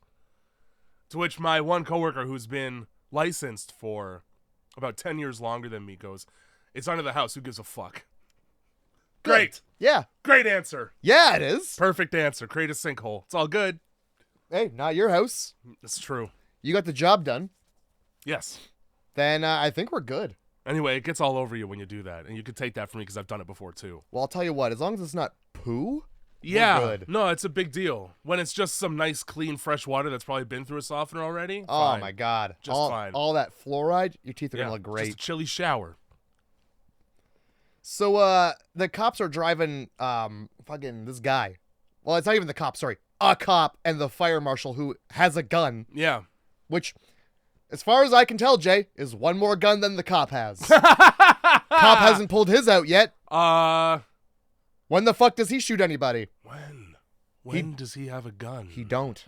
I feel like at one point he has a gun. But it was probably taken. He does have he has a gun at some point. Yeah. He gets shoved by the dude under the house and he drops it and his inhaler. Okay. Fine. But anyway, so they're driving him back and they're just like, "Oh man, it's shit, man. Shitty day." And he's like, "Yeah, it's about Why is there no divider between the driver passenger seat and the back seat of the police vehicle?" Probably because they've never had to arrest somebody before in their entire life.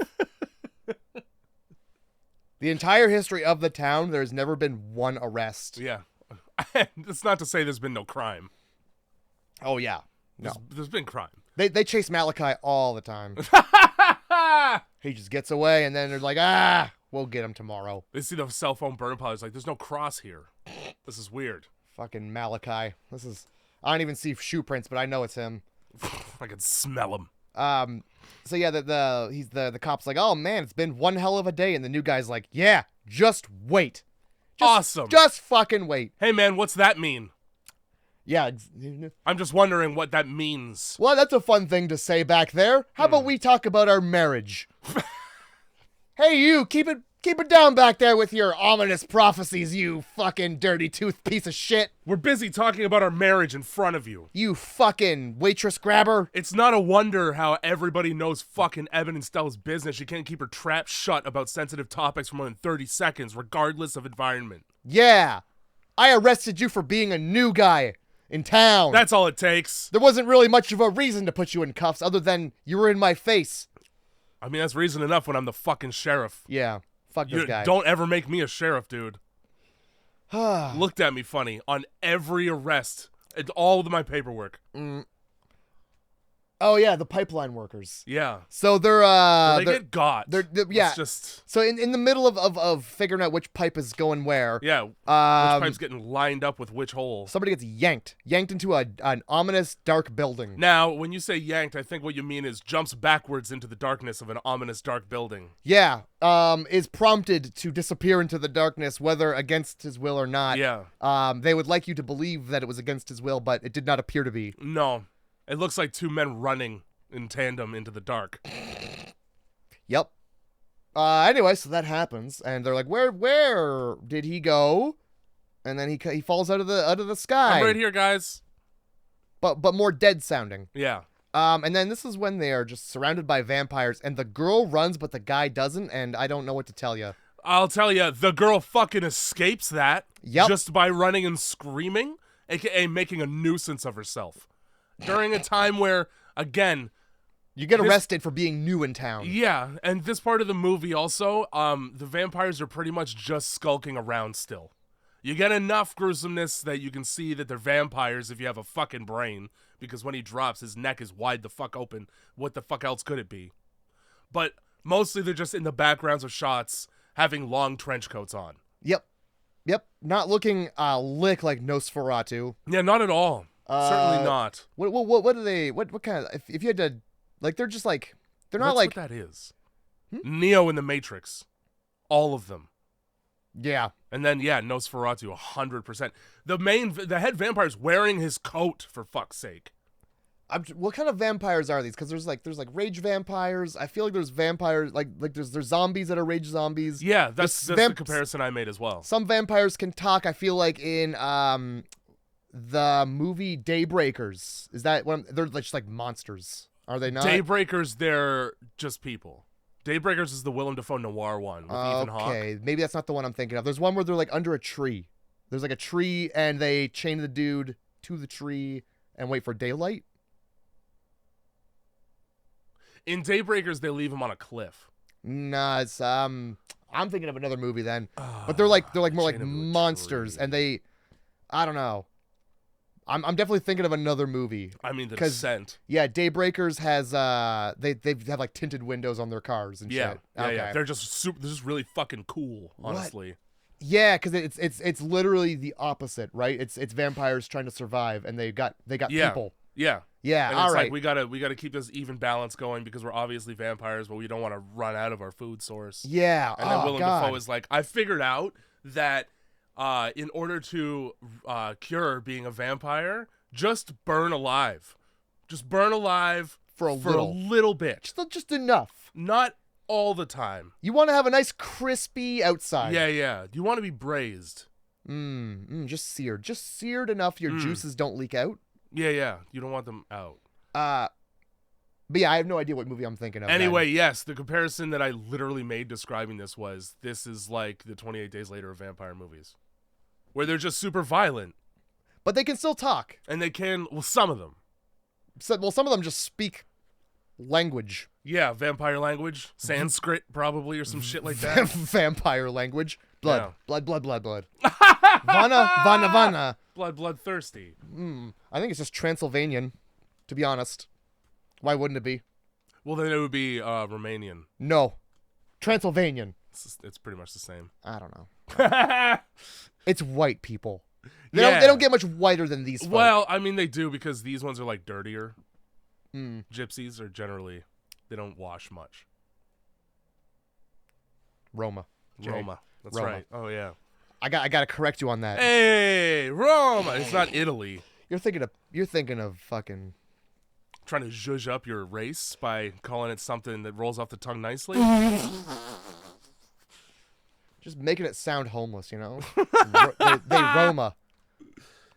Worst bag of weed at the precinct. We talked about that. Yeah, Grandma, nice. Working at the cop station. Just leave your fucking weed in whatever desk, you stoned bitch. There's no way she's smoking it at the precinct, you know? Why is it even at work? Exactly. What are you doing? Also, your house is like a block away. Just take a long lunch. Also, I mean, any weed in a Ziploc bag, like, put it wherever. It's not hidden.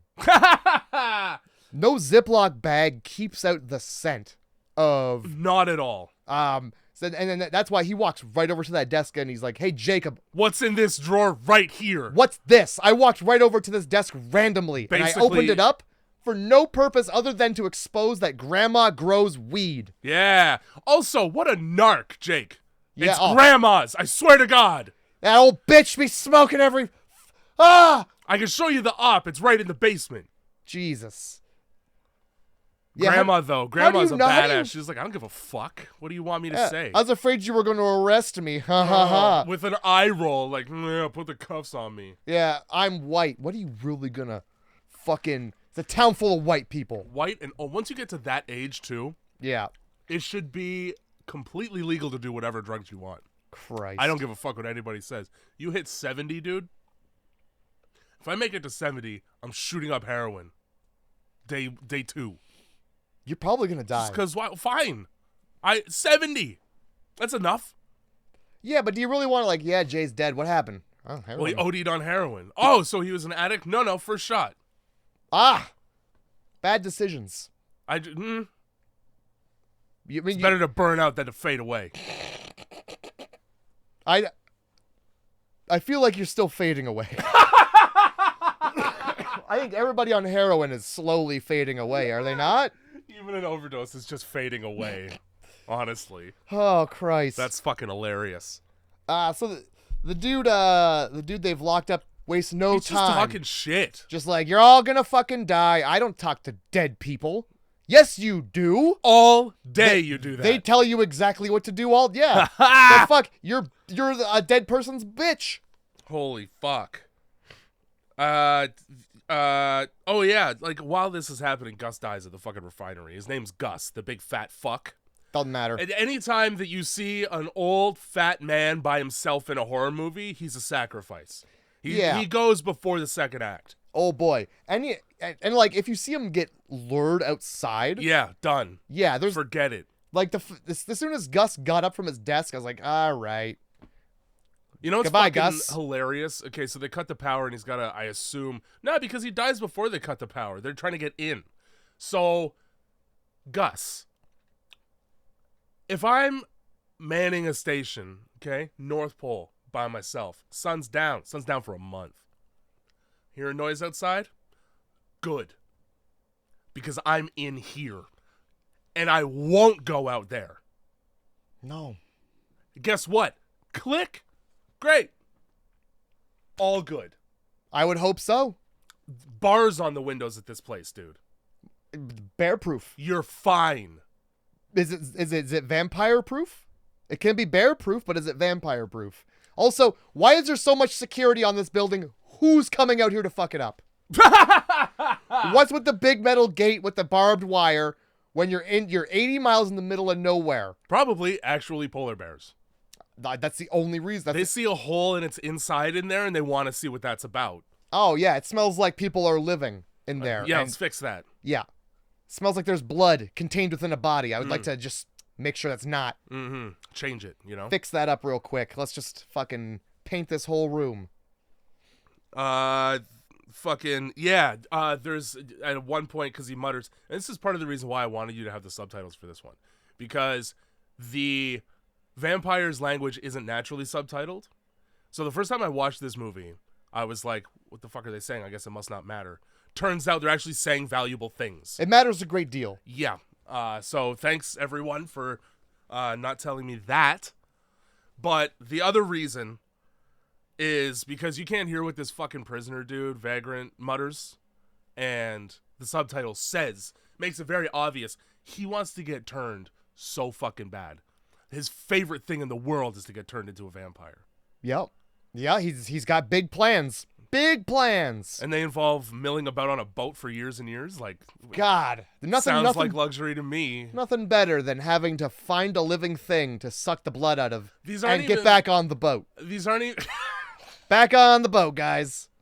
Because we can't even blend in. All the vampires in this movie, okay, they can't... There's a word that I'm trying to find that I can't. They can't maneuver amongst humanity, we'll say. Their faces are completely fucked up. Yeah, they're no Robert Pattinson. No. You're not beautiful to a 14-year-old girl at all. Unless they have problems. Unless they really like Slipknot. So tell me what exactly the benefit of being a vampire is. Bored on a boat, the movie. It's gotta be. Like, that's what I'm saying. Life, dude. I want to see the prequel. Let's see what, like... Either you take over the entire world so you can look like that out in the open, or you're on a boat your whole life, which is hundreds of years long. Unless you get, like, a disease. They make a point where they're like, hey, we've spent hundreds of years trying to be a secret. Yeah. Stay one. You know? Don't get off the boat. Couple chinks in your armor there. Little hiccups in your plan. Yeah, a few. Just a few. Just a couple. I mean, you can't really rely on towns that have a month of darkness, because there's not many. Nah, you exhaust that in like What are you, just trolling around the Arctic Circle waiting for towns to replenish? Nobody's going back to the town where everybody died. Yes, I'm sorry. You'd better hope that every town you find once a year has enough people that you can stay there for a month and not have to find another one. Yeah. Good luck navigating that boat in the dark. Good luck. Good luck just navigating that boat. A lot of icebergs up there. It looked like a shitty old boat. It did look like a shitty old boat. And like these guys, their dirty fingernails, gross. Touching dials. Not one of them looks like a ship captain. Who's piloting? There must be one. Maybe there's like a ship captain guy on the boat that he just doesn't get off because he's smart. That's why. Yeah, that's why they're so pissed when the one dies. It's like, fuck the captain. How are we gonna steer that boat? Damn it. That boat that kind of looked like it was already sinking. So we're in John Reese's fucking house, and he's just ed up about his dogs. He won't even eat. But he's got a gun on the table just in case. All right. Seems like you're more inclined to use it on you. Well, I mean, if whatever happens to the dogs comes back, you want to be prepared. That's true. Let me tell you, this vampire comes through the window with his whole ass. This vampire comes through the window like Bam Margera blasting through drywall. He doesn't give a shit what's on the other side of that window. Here I come. Yeah, he's determined to be through that window, so much so that I thought that they had thrown a dead body through the window. Because it bounces off the kitchen table. Holy shit. And like, you see him get up, but you don't get to see what's happening. You just get to see, like, the woman being afraid. And I wrote DoorDash, more like window crash. And then it drags her all the way out the window like she's nothing. Oh, it's so good watching that. I do like a good getting dragged out of frame. Oh, my God. I'm not gonna lie. Especially when it's fast. That's the best. It's like yanking a rug out from underneath somebody. Yeah, you're the rug. Holy shit. So out the window she goes, faster than this guy can, like, get his gun together. Yeah. And under the house. Good. Well, you're gone. Yep. Well, I'm single now. I enjoy that because he's got a shotgun.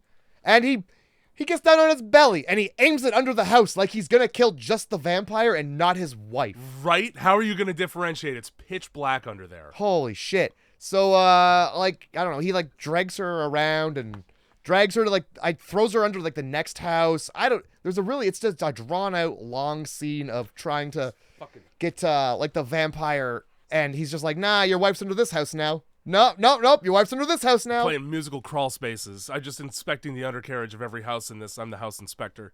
I just gotta find it. It's like the Three Bears. All right, this house is just right to drink your wife's blood from. Disrespectfully also swiping at him. Yeah. Just, here's one. Oh, yeah. How's that? You got too close to the house. A little nick here, a little busy. nick there. Listen, these steelworkers are sharing. Why aren't you? So, they don't need to be bit to be turned. That's correct. That is something that they don't explain, but definitely that is what happens. That's because right. He doesn't get bit, he gets scratched. With a dirty nail. And later in the film, somebody else has that happen to them. Yes. And I don't want to spoil it because it's good. It's problematic. It's hilarious. It's actually one of my favorite parts of the film. So just keep that in mind because, yeah, he gets, like, scraped with these. Dear God, what is it with being a vampire?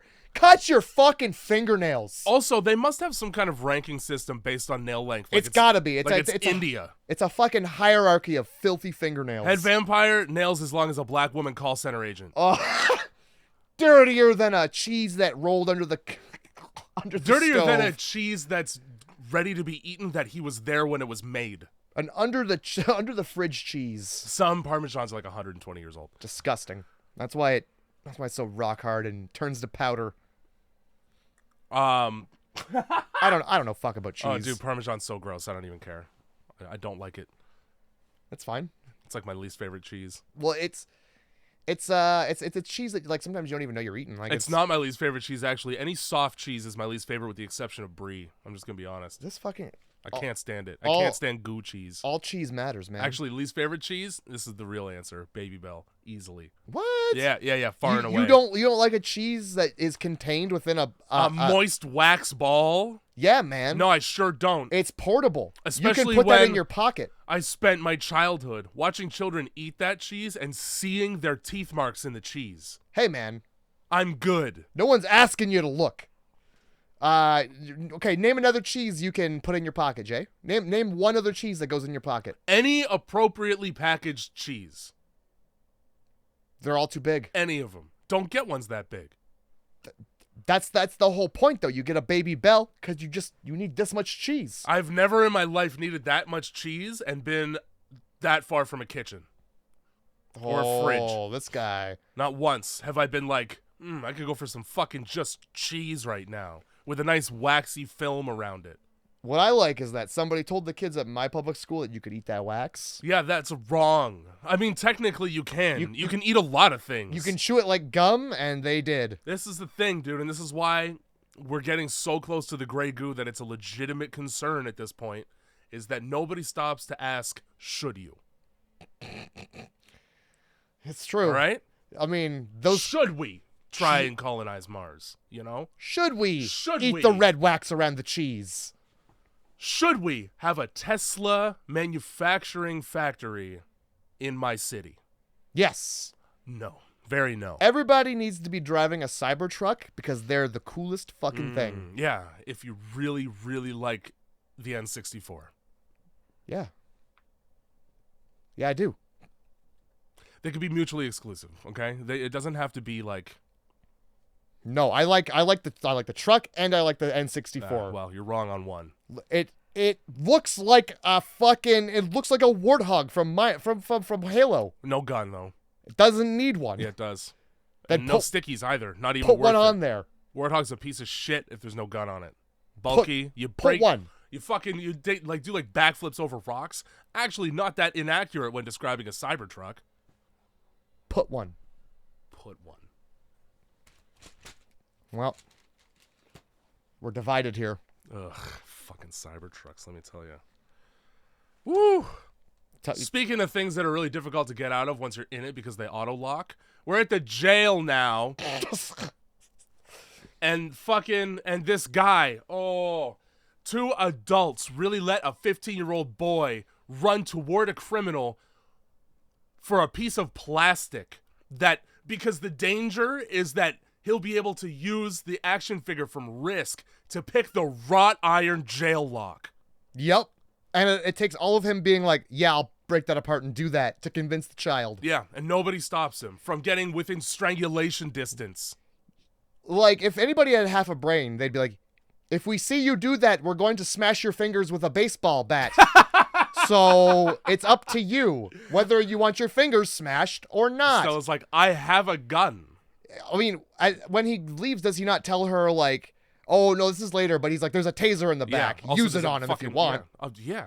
I wouldn't need to be told that. Yeah, no, I'll use my gun. Oh, you're bringing a guy in and putting him in jail? I'll get the taser. Yeah. I'll also have a gun, but I just want to make sure my ducks are in a row. Yeah, exactly. So this fucking guy is grabs Jake by the neck and starts to strangle him with one hand while he checks his nails with the other, I swear to God. I wouldn't be surprised. He's strangling a child as if it's an annoying chore, like dishes. Maybe he thinks that, like, doing evil makes your nails grow long and dirty. Oh, yeah, he's checking to see if that turns him into, it's just a matter of time The now. vampiric gene is taking over. Or he's got to make sure he's accumulated enough dirt under what nail he does have so that when they grow, it's evenly spaced out. Oh, yeah, I want these cuticles to be filthy and razor sharp. Yes. So Evan shows up in the nick of time and shoots him in the arm. Hey, somebody's strangling my little brother. I'm not going to aim for the arm. Hey. If I'm already using the gun, I might as well make sure I use it right. Aim for the brother. He's a nuisance. Hey, somebody's strangling my little brother. I'm probably not going to fire a gun. Yeah, that's a good point. I'm probably... People really don't care about the collateral damage they might cause in this movie. He's in a jail cell. Yeah. Take steps toward him and put the gun around your brother. Like... You've got tons of time. He's got nowhere to go. He's either going to let go and you can shoot him, or you can shoot him and he's going to let go. Imagine him running around the jail cell trying to, like, dodge the bullet. That can't get me. Just keep him moving. Just keep him busy. Now I'm on the bunk bed. Good luck, fuckface. Now I'm behind the toilet. Now I'm inhaling jankum out of this bottle. Yep. Yum. Yum, dude. Ew. Well, that's so fucking gross. It's got to be good or else people wouldn't do it, you know? So I don't like that he gets shot in the arm, right? And then, Evan just handcuffs him to the fucking bars in the jail. Just kill him. At this point, you found Gus's head on a fucking pike, all right? That's number one. That's number one. Killed dogs. That was also number one. I can't call my estranged parents to see what they're up to. You've dismantled, like, all the vehicles, the phones, the internet. Grandma can't play everything. Poker online. She's going to turn into a nightmare to be around. Grandma was busy texting racisms to her other old people friends in town who are gone. She's very prolific on X. Oh, yeah. Her MSN handle was racist. I'll tell you that much. It was. It was just... N's and R's and G's in that handle. And then they weren't for Grandma. Yeah, And then when you told her that you can't have that, she just took the G's out and she put those, what do you call them? With the asterisks? Asterisks. Yeah. Anyway, Grandma. You can say whatever you want as long as you put asterisks. That's all I'm saying. But I don't like that fucking... I mean, the guy took a shot in the arm and all he did was cry a little. Mm-hmm. Mm-hmm. He's already displayed a striking ability to kill without mercy. So let's leave my grandma and my younger brother just in the precinct with them by themselves. Yep. That'll be fine. Yeah. They have a taser. And to that point, let's leave them by themselves after he's already said, people are coming. And yeah, it's worse than this. Okay. We'll just leave you in there alone, yeah. Huh? The sheriff's office, too. One of the first places that somebody who's trying to eradicate a town might check to see if there's people. Mm-hmm. Let's start where the threats are, you know? Yeah. Get that out of the way early. Maybe release some criminals so they can help. Yeah, all these are really good options if you're a criminal. Nah, this old lady, she just couldn't be in the movie anymore, so... she was like... I fucking believe it, dude. She's I'm like, too cold and old to be here. And incontinent. And they're just like, all right, we're going to cut you out then. Fine. You get out of here, Doris. Cut her right out. We understand. Don't even get to see your dead body when she dies right away. When she dies right away, also. Yep. They leave for like 30 seconds. They leave enough time for them to talk about the relationship more. Stop doing that. Yeah. Every time you do that, something bad happens. Oh, good Lord. I'm just trying to figure out where we are in here. Oh, fuck yeah. So they're going out to the fucking outskirts, to the south end by the pipeline. Just Eben and Stella by themselves. Yeah. So we have plenty of time to talk about their relationship. The most important and entertaining part of this film. Right. And Stops the truck because he sees something in the road. As you do in the middle of a 30-day night. You know, you want to really... It's a bear. In Alaska. It's a fucking bear. When it's probably absolute zero out. Because freezing cold. Mm-hmm. And when I say absolute zero, I don't mean 0 degrees Celsius or Fahrenheit. I mean the coldest temperature on the fucking earth. Now... Don't stop the car. How's that? Yeah. If you see something and it's out in this, it's not anything worth saving. Don't stop. It might be Malachi, but he's a lost cause. They have a little day counter in the corner. I didn't pay attention to Doesn't matter. Doesn't matter. To be honest, I didn't.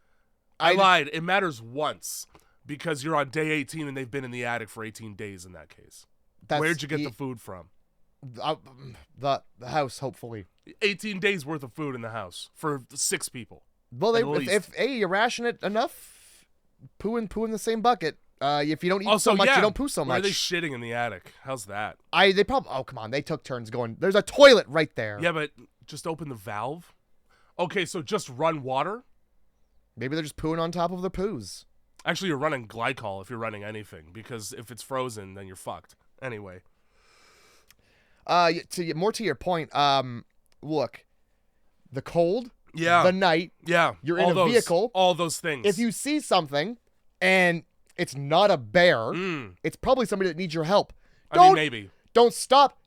Go to them. I mean, yeah, you have headlights. Don't let them wander towards you. That's fair point. Oh, here's safety. Come on. Come get safe. So they leave the truck, and then fucking Stella uses her binoculars because apparently you can't use those from the passenger seat of a truck. Yeah, and apparently you can't use your fucking ears. Or to hear the screaming. Yeah, fair enough.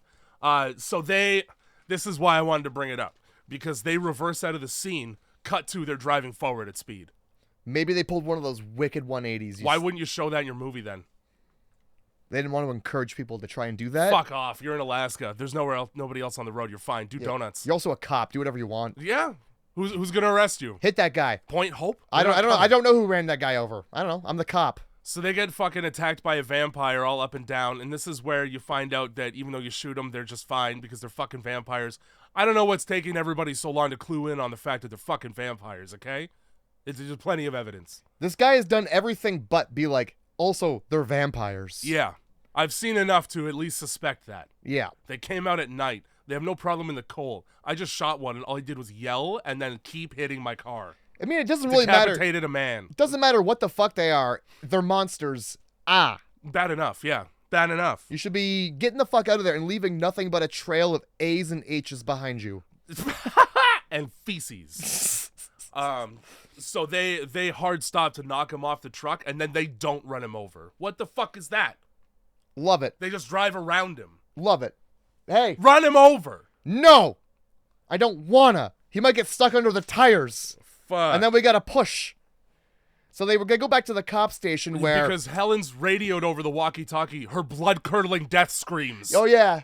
Helen here. She hits the little walkie-talkie button just to be like, ah! That's it. Dead. Good. Oh, man. You mean we shouldn't have left the elderly and the child alone? The two most vulnerable subsections of people. Here, you stay here. You know what? Get fucking what's-his-face's dad in here with dementia also. Yeah, He'll be the first line of defense. Give him a gun. Give him 8 guns. Malachi won't stand a fucking chance. Oh. No. This guy's got a bone to pick with people like Malachi. Oh, Malachi. Fucking, this is just a montage of vampire attacks, which is great. I enjoyed it. Really just great. The nice overhead shot, and it's like people getting attacked alongside people running with guns who aren't getting attacked because the vampires are busy attacking people. Sometimes people are going to fall by the wayside when you're busy, when you got your mouth full, you know? Yeah. Oh, yeah. The prisoner requests to be finished off because they're like, he's mad that he didn't get taken. Yeah, they came for Helen and Jake and left him in the jail. Because I don't know if you know this about vampires, not the most honest folk. Definitely not the most honest or trustworthy folk. I'm sorry. A monster can't be trusted? No, apparently not. A monster who sleeps in a box in a basement can't be trusted. Yeah. Somebody who kills people Not a lot of room for the honor system in that coffin. and ingests their insides. They'll treat me better, though, because I brought them to people. Yeah, that's right. I'm still a person. I'm still just a sack of what they eat. Yeah. I'm just a to-go bag. I can't believe they didn't honor their promise. Here. Interesting to note about these vampires, they don't need to be invited into houses. That's obvious. Yeah, what the fuck? So, like, That's like rule number 1. Yeah, and I don't know what the garlic situation is here. I assume there's none. None garlic. None garlic. Blandest meals in Alaska. I would bet. I would hope. Because, I mean, why would you incentivize people to come there, you know? Just have it be shitty, because it is. And also just like, where are you getting spices? Exactly. I mean, I don't hope. I know. Somebody's like, oh my God. Paprika. This is, I can't have this. It's so spicy. This is the first spice I've tasted in ever. Earlier in the film, when all the vampires show up and you get to see head vampire for the first time and all that, he explicitly says, we're not turning anybody here. Right, yeah. This is a grocery run only. And so be sure to separate every head from everybody. Yeah, make sure you pop their tops off. Yeah. Every vampire in this movie disobeys Dad. Not a single head gets removed from a body in this movie. Oh, no. That's a lie. There are some. Not enough. Certainly not all of them. You kidding? So, are you saying that Gus's head wasn't removed and he just slimmed down quite a bit to where... That's an Ozempic body. He resembled a pike? Yeah, that's Ozempic. Oh, damn. It takes like 2 months. Ask Ariana Shitty Grande that looks like a skeleton now. I don't know nothing about that. You know, black guys used to be attracted to her. What a statement. Well, she used to be down with the thickness. I don't know. I don't look at her. She's confusing to look at. So yeah, I know. It's like, what are you know? Yeah, I do know. Every one of her emotions on screen is happy, puzzled. Happy, puzzled, and Hispanic? Ooh. I mean, it's no, but question mark? Puerto Rican? Definitely white, but Hispanic? I think. No, Oh, definitely. So we're gonna get so many Ariana Grande fans pissed. Yeah, because the Venn diagram of I realized what I said after, which is nobody who listens to Ariana Grande is listening to this. You're busy listening to worse things. I already gave out the email. We're gonna be flooded with how dare you not Just wait know till they what hear race what I have she to is. say about Taylor Swift. God. Yeah, ew. Just ew. Trying to find a place to hide that's not a diner right out in the open. How about that? Out in the fucking open. Hey, here's a question. Where's that diner? Oh, I think it's right out in the open, actually. Is it by chance in town? You know what? A successful diner, I think you would find that in the middle of town. You would expect it to be in town. You would picture it to be sort of the hub of the community, given the community is so fucking small. Yeah. I don't like that there were two people running down the center of the road during the overhead shot, and then one of them runs toward a house, and then it cuts to Eben and Stella arriving at the diner as if it was them, because it wasn't. Because if it was, you see, every vampire would know where they went. It's true. Also, when Eben gets into the diner and then turns the lights off with his hands, every vampire would see that there's an absence of light in this direction. Mm-hmm. Also, hear a door opening and shutting. God, those are some great plot holes. So it definitely can't be them. Well, check me on it. I swear to God. I'm not even gonna. I'm just gonna pretend like it was. So where the fuck are we gonna go now that, oh, by the way, Jake's alive and he made it to the diner. Yeah, we just get to know that when everybody's at the diner is taking tally of who survived, and he turns around to be like, they killed my grandma. And I did nothing. I did nothing in a place where there's guns. Not a scratch on him, dude. Yeah, I actually shoved her. I shoved her pushed to her board. right down. Yeah, I made sure. Oh, I took her life alert bracelet. The one thing that would have saved them was Grandma's life alert bracelet. They get that fucking signal and the life alert headquarters. Oh, help's on the way. 5 helicopters from a Firewatch station just show up. The National Guard. Fuck. This is worse than a fall, huh? The Navy rolls up in those fucking boats that have wheels. Yep. We told you guys to get that chair. You know the one that goes up and down the staircase? The stair, the only one in town. Yeah. Anyway, we've decided that from the diner we're going to go to this attic because it has a really, really well hidden door that you can see from walking into the room. Yeah, it's so well hidden that we all know exactly what he's talking about. Hilarious. It's so well hidden the way we all fucking know about it. Oh, the hidden attic door. That's right, at the McLaughlin residence. The one that we can just get into. Perfect. Peel back the door. Oh, no, it's just boarded up. It's just horribly boarded up. Just horribly boarded up. How did this chick know that attic was there? Well, it's very well hidden, Jay. She's been inside his house a couple times, huh? She's been inside the house with the ladder to the attic down. Wow. I'm not sure what you're trying to imply. Charlie, the gentleman who owns this house. In the chocolate factory. Apparently has very good reason to leave for a month. Oh, because he's a resident of a far, hard to get to place in Alaska?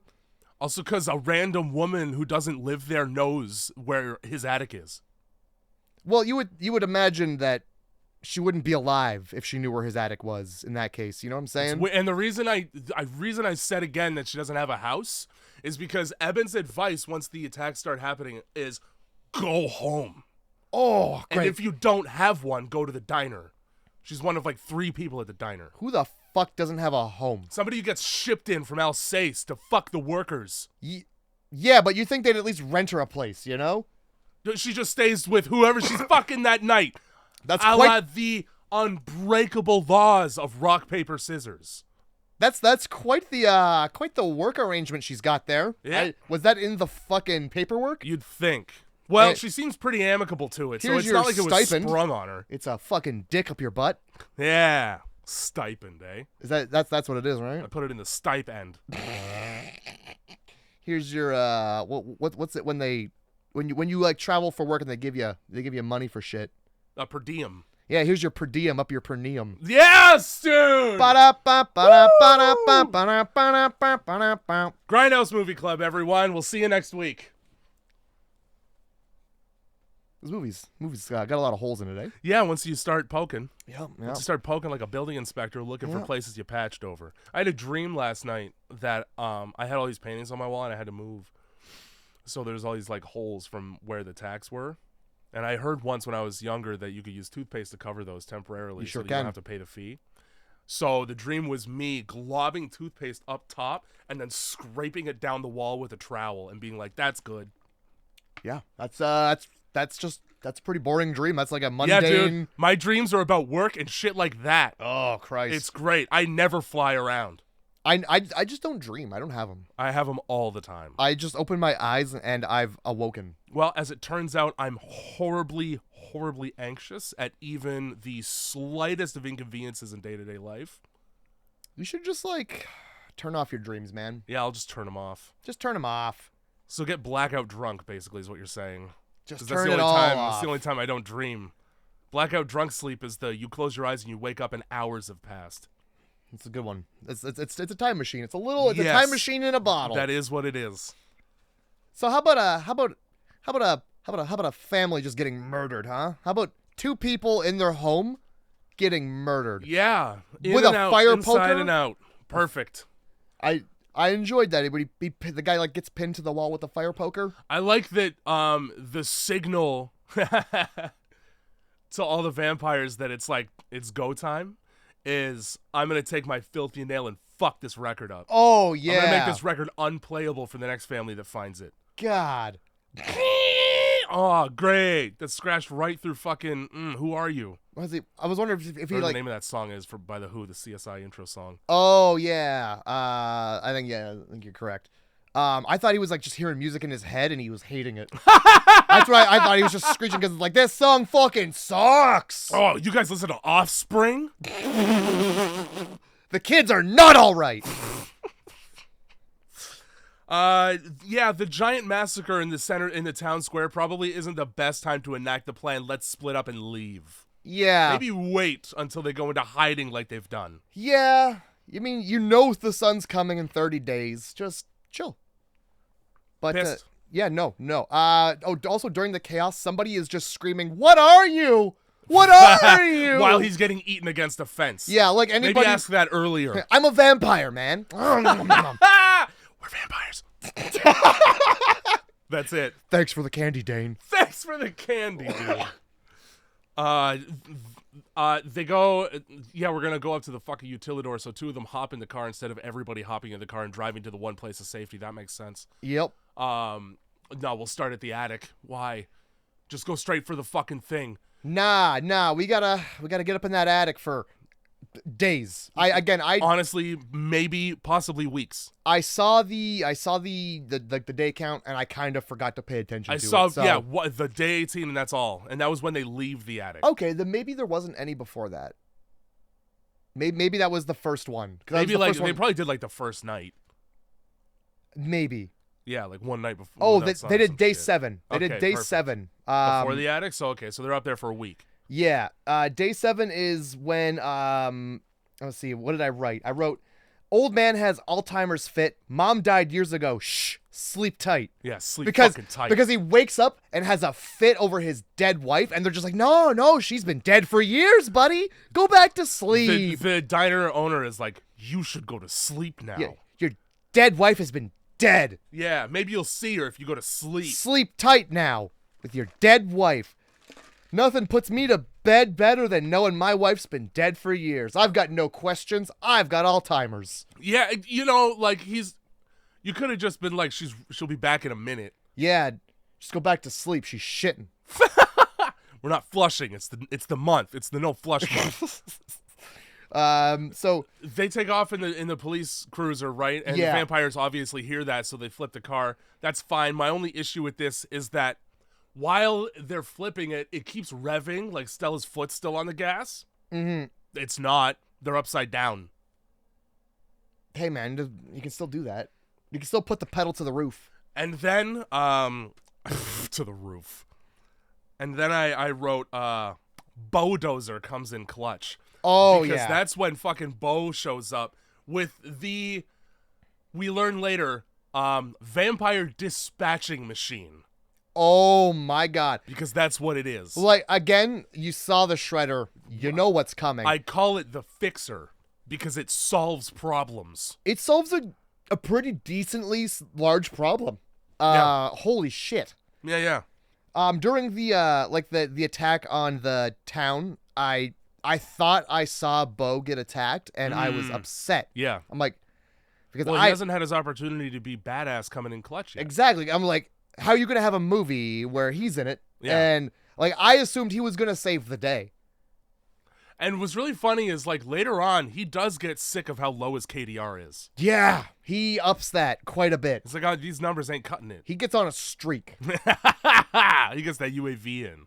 So, as per being probably, I don't know, your favorite part of the movie, my favorite part of the movie, yeah, they're just like, the cop has had his turn. Now Bo is on the way. Yeah.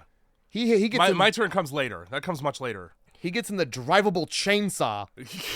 and he uses it. Boy, does he ever just do a 360 and whatever comes at him gets it. Yep. It's so good. He becomes an arborist. He's also they put bear traps on the back somehow. Love that. Because I think at one point the cop is like, yeah, I'm just going to go get all the flares and the bear traps I can. Well, those are in the cruiser, so they must have switched them over at one point because Bo's got everything. Yeah. He's like, I'm just taking this. So, like, people are trying to get on. The bear trap's getting them. One guy jumps from a roof. Oh, my God. Lands on, like, the window and gets blasted. Lands on the chainsaw and gets cut in half. It's so good. It's fantastic. At one point, a guy, like, latches on the side and Bo stops. Opens the door to say, fuck that's you. That's during this part. Yeah, and he blows his fucking head off. I'm pretty sure. It might be at the very beginning of his rampage, but... Yeah. Yeah.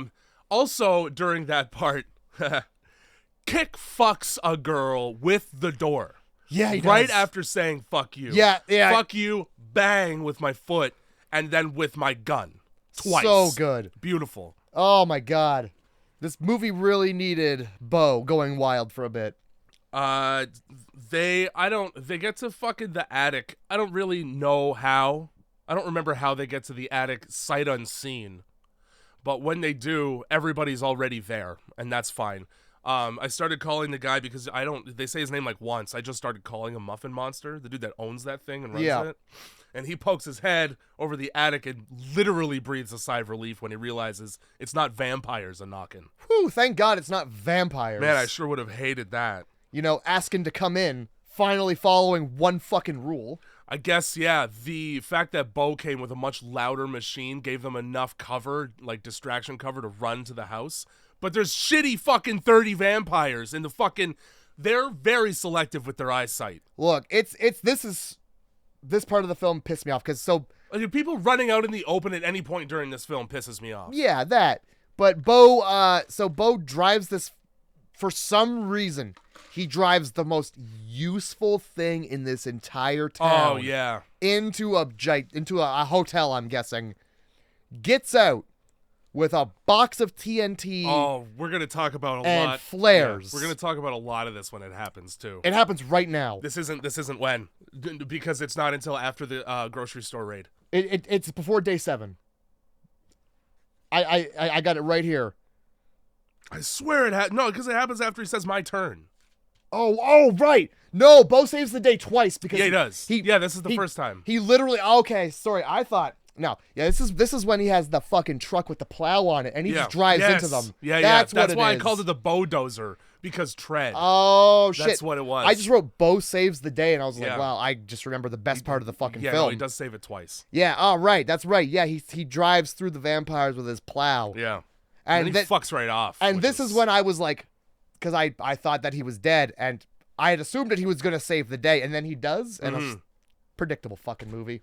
But I liked it. True. I liked it. Yeah, they bring him into the fucking attic on this one. Yeah, that's right. The first thing that I noticed about this attic is that nobody has their hands full of food.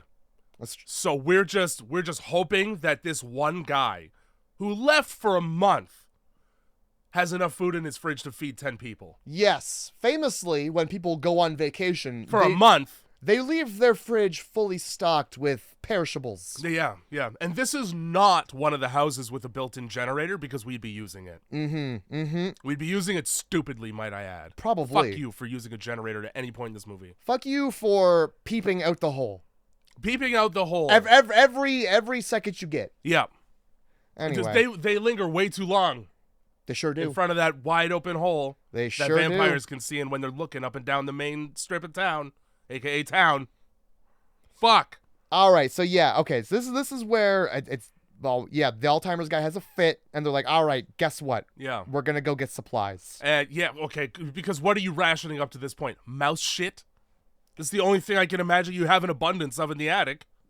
Diet Cokes and like probably crackers and like not even crackers because mice, like ramen. Yeah, ramen. Ugh, college students' diet. I can't imagine what you would like eat up there in Alaska, like flour, I guess. They've been just making grits. Yeah, perfect. Mouth grits. Nah, because the water doesn't get hot enough. It's too cold up there. The worst mouth grits, the grittiest of grits. That's why they're called grits, because they're fucking gritty.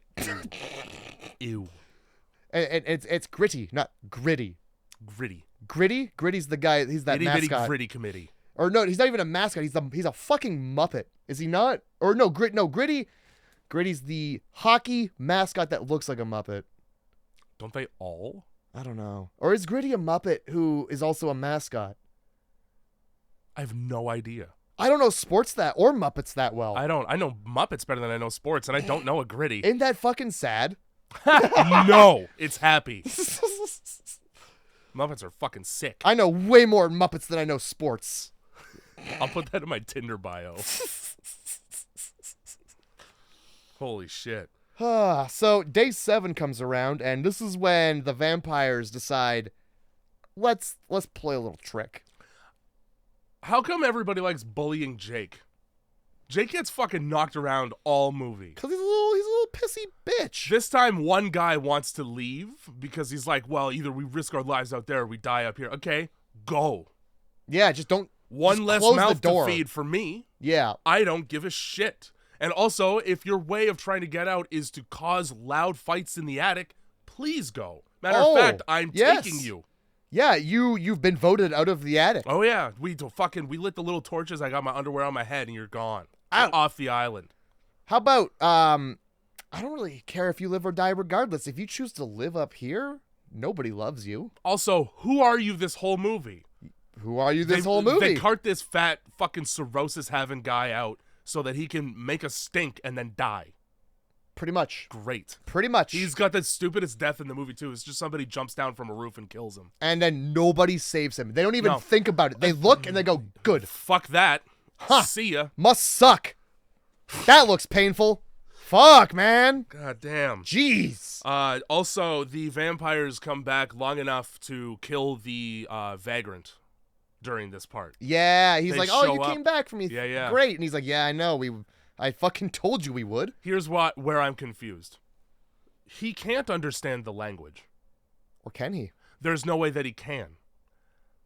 So, well, one of two things are possible here, both of which super disrespectful and rude. Because when the head vampire shows up, he says in their language, you did everything we asked.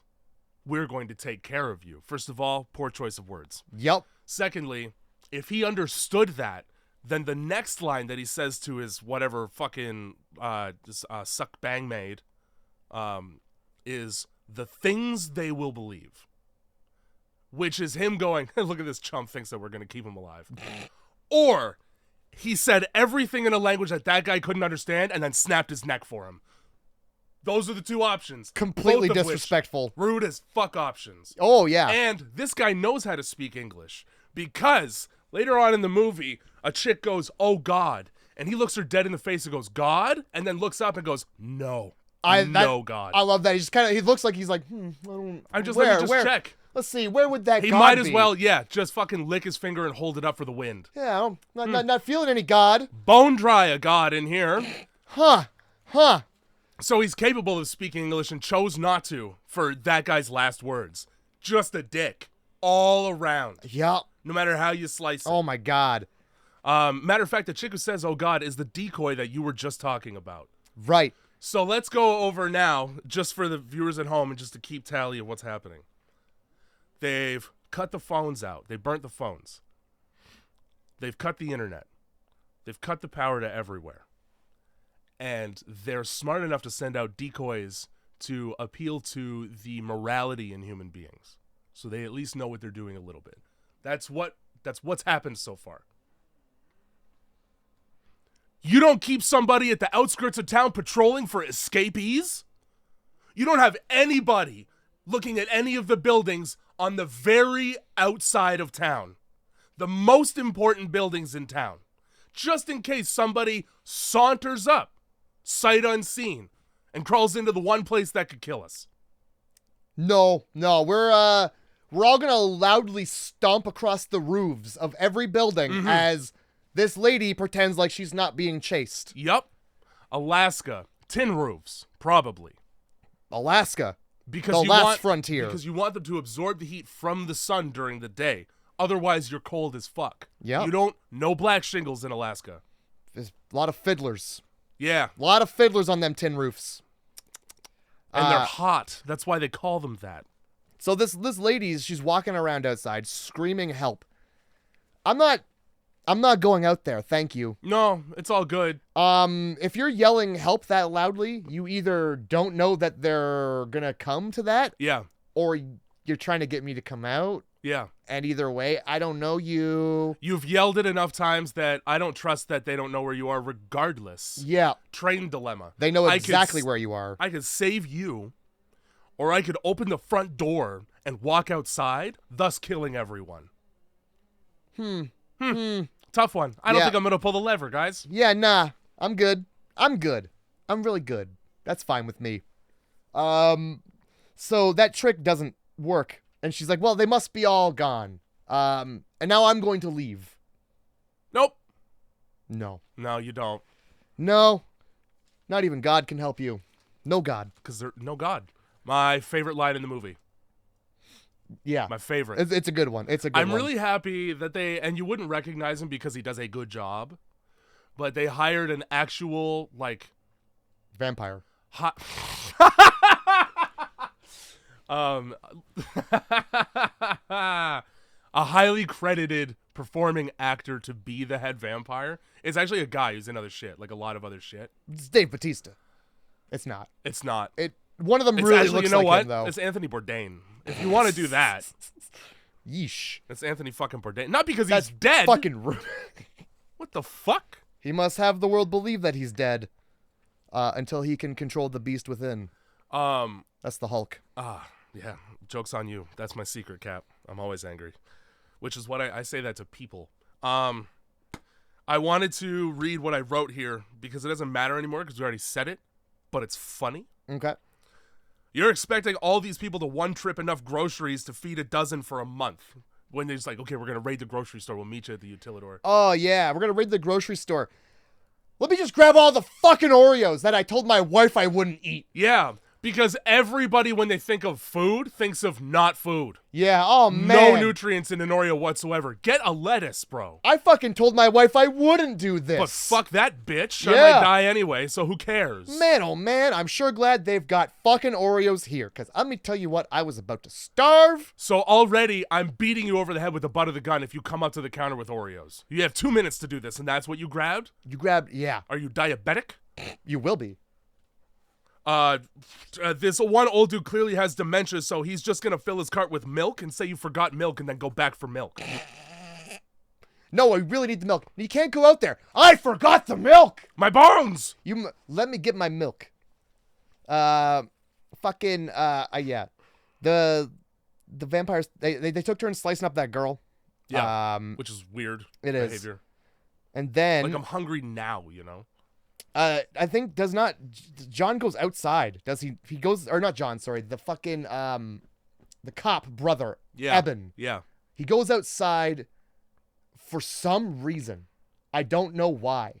I think he was trying to save somebody or something, because this is when he comes across John under the house. Yeah, right. John Reese is under the house. The second I see John, I can tell he's a fucking vampire. Yes. By the way he's pale and his cheeks are sunken in. By the way he I'm good. is. Yeah. The fact that he hasn't frozen to death under a house in 5 days. How about the reason why Eben leaves the attic is because now Bo is on the team of wanting to leave the attic. We can't stay here forever. And the reason I bring that up is because let them go and then pick up their guns after they're dead. Fuck it, who cares? You guys want to go that badly?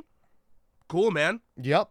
Also, the two fattest people in the whole group want to leave?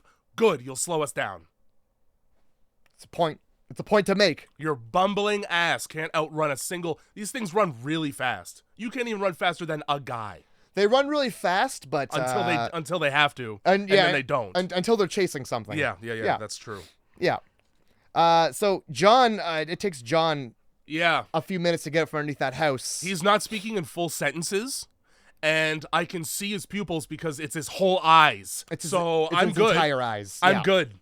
What, did you take mushrooms? Why is it like that, man? Hey, when did you have time to file your teeth down? Yeah. Why are you screaming like a vampire does? Why do your teeth look like a white picket fence? Why do you keep telling me how hungry and thirsty you are, John? Why do you look like you're from Ghosts of Mars with Ice Cube? Why do you keep getting so fucking close to me, John? So he tangles him up in a swing set, which is hilarious. And let me tell you, enough noise at this point has been made to alert vampires. Plenty of noise. As a matter of fact, some of that noise was a vampire screaming. And that's there's food scream. Yeah, it's get over here. Mm-hmm. He put out the call. Yeah. Well, Eben decides to put out his fucking light with a 2x4 to his head so many times that his head comes off. It's an axe. Incidentally, it was an axe. Okay, so I saw the firewood beside it, and then put my head down to right. And when I came back up, the guy was dead. He picks up an axe and he just goes to work. Well, it's good that you got your training in early because that axe gets more use than any gun in this movie. Well, it's the only logical weapon when sounds attract vampires. That's true. Like yelling and screaming and fighting. Yeah, and guns and walking around and breathing because they're supposed to have super hearing and being nearby because they can smell blood. They can smell your blood, but apparently if you put a piece of 2x4 in between you and that blood. Yeah. It's good. All you got to do is be under a roof. Because they walk across the roof at some point and just don't go in the house. All you got to do is close the attic door, I guess. That's all you got to do. So that's that. The whole town just should have closed the fucking attic door. Just gone in your attics and fucking... Yeah. What the fuck are you... Idiots? Go underground. So, yeah, he comes back and he's like, hey, guys, you know John? Ah! Whoops. Lost his head. Yeah. So did fucking whatever his shitheaded name was that I don't care about. Exactly.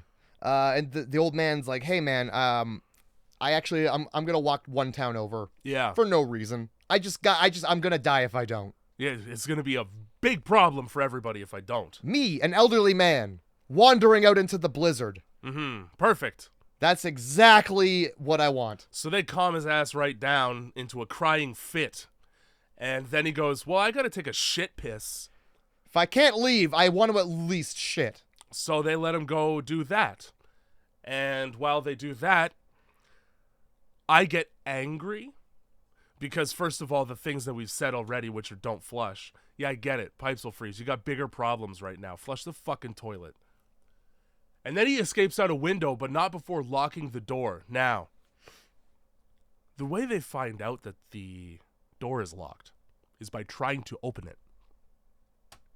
And then the guy's son decides, well, I'll break it down with my shoulder super loudly. That makes sense to me. And Stella goes, no, the noise. So then the guy says, well, he doesn't say it, but what he does is gets the key. Where was that? Well, how'd you know where it was? He went ahead. Why didn't you try that before making noise? He went ahead and then he consulted the "You Are Here" map, and he's like, "Where are the big red dot that says key to bathroom?" Yeah, there you go. And he followed the map. I don't have to tell you. Everybody it's a small town. Everybody's up in everybody's business. He's probably been in that house before and be like, "I really got to shit." Good thing I know where the key is. Yeah, He's got a mental list of houses where he knows where the bathroom key is. I keep my shitter locked in case somebody comes in and tries to flush my toilet and cost me money. Unlocking my chastity belt. We can't have any more kids plagued with living in this town. That's right. You know? That's right. And there's you gotta love a bathroom door that unlocks from the outside. Why even have a lock on it if somebody can unlock it to walk in? Great question. Yeah, we keep the key on the mantle right beside the bathroom so anybody can get in when it's locked. Yeah, just in case whoever locks themselves in there has Alzheimer's and needs to get out. It's the only reason. Why would you ever put that man behind a locking door? You know he's gonna lock it and fucking... Not even the right reason, because they're not in their house. Yep. Not at all in their house. In the house of someone who left for a month. So why wouldn't he take the key with him on his chain? Nobody's shitting in my house. Well, he boarded it up. That's right. Well, imagine you come back from a month. They can't flush, and you just see that. That's the first thing you walk into. And it's like 8 people have been going on top of it. Yes! It's cresting the... And, like, I have a flight to Alaska's worth of piss in my body. And, like, you go to close the lid, and it doesn't even go all the way down. It bounces back up because of it's so firm, and there's so much of it. Yeah, well, it'd be frozen. I just got home. Oh, yeah. You gotta thaw that. So thanks. Thaw that with the yellow. Fucking... I don't... Right here I wrote down that most of the dialogue is pretty inconsequential in this movie. Like, I don't give a fuck about your fucking failed marriage. Nah. I don't care about that. There's a lot that was really unnecessary. Hey, man, I don't care about that guy's fucking family. I don't care about any of their families. No, because you don't get to hear about half of them, and it doesn't matter because they're not here. Half of them went to Seattle, which is somehow better than this shitty town. And the other ones just didn't show up. So, cool. I don't even care that this guy has dementia. Because, you know, you could be an old man retard and still find your way to escaping out a window. Yep. So the son goes out and chases them down, leaving the front door wide open for a fucking vampire to walk right in. Also not being quiet at all about it. Also trucked Stella against a stool to get out. Yeah. Blew her head back with a stool. My God. He could have killed her. Yes. And then he would have went to jail. That's right. And his dad would still be dead. Mm-hmm. Not even worth it. Mm-hmm. So he goes out there and, starts calling for his fucking crazy dad, his scrambled brain dad. Yeah, who was a lost cause anyway, because why would you want to save him? He's not going to remember. Yeah, he's certainly not going to say thank you. No, he's going to say, where am I? What are you doing to me? You could have just chucked him out the window and be like, there, have it. Yeah. Go walk to your shit town. Make a lot of noise while you're at it. Take him to his wife. Fuck. But no, yeah, the vampire walks right in the front door. Now, yeah. It sure is a good thing that I mentioned the fact that they could smell blood about 10 minutes ago. Yeah. Well, I've got some super bad news. Yeah. For this guy. Because this vampire walks in soaked in blood. Yeah. Wet blood. Mm-hmm. Dad's dead. Well, yeah. Yeah. Of course he is. He's already got. I wouldn't have needed to see the blood to know that. If it was anybody else's blood, it's been days. Even if he doesn't get vampired up, he would have died of hypothermia in 30 fucking seconds. Yeah. But it's got to be the dad's blood. Yeah. It's fair enough to assume that. And any other blood fresh. would have dried. It's brand new. Exactly. Yeah. Now, maybe that is why he couldn't smell the two people 10 feet away from him behind a wall. That could be. Yeah, his senses are overloaded with the fucking mess on his face. He also couldn't smell the attic full of pumping blood in the house he just went into. Doesn't matter because one person yelled, so he's going to go check that out instead. Well, that's for sure going to be blood. Yeah, it is. There's also 35 other fucking vampires. So Yeah. someone else will get him.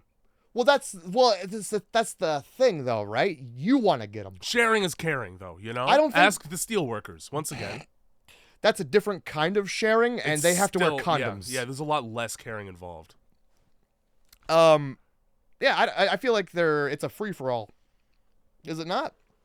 They just want to... It is, yeah, but you're hot on the trail of some blood. Well, And it's closer, because you can smell it. he's following his nose like Toucan Sam. Not every time you follow your nose is it going to lead you to something you want to smell. Follow your nose. Follow your nose. Is that how you're going to say it? I mean, I would do it totally differently. Like, I would do it good. Good.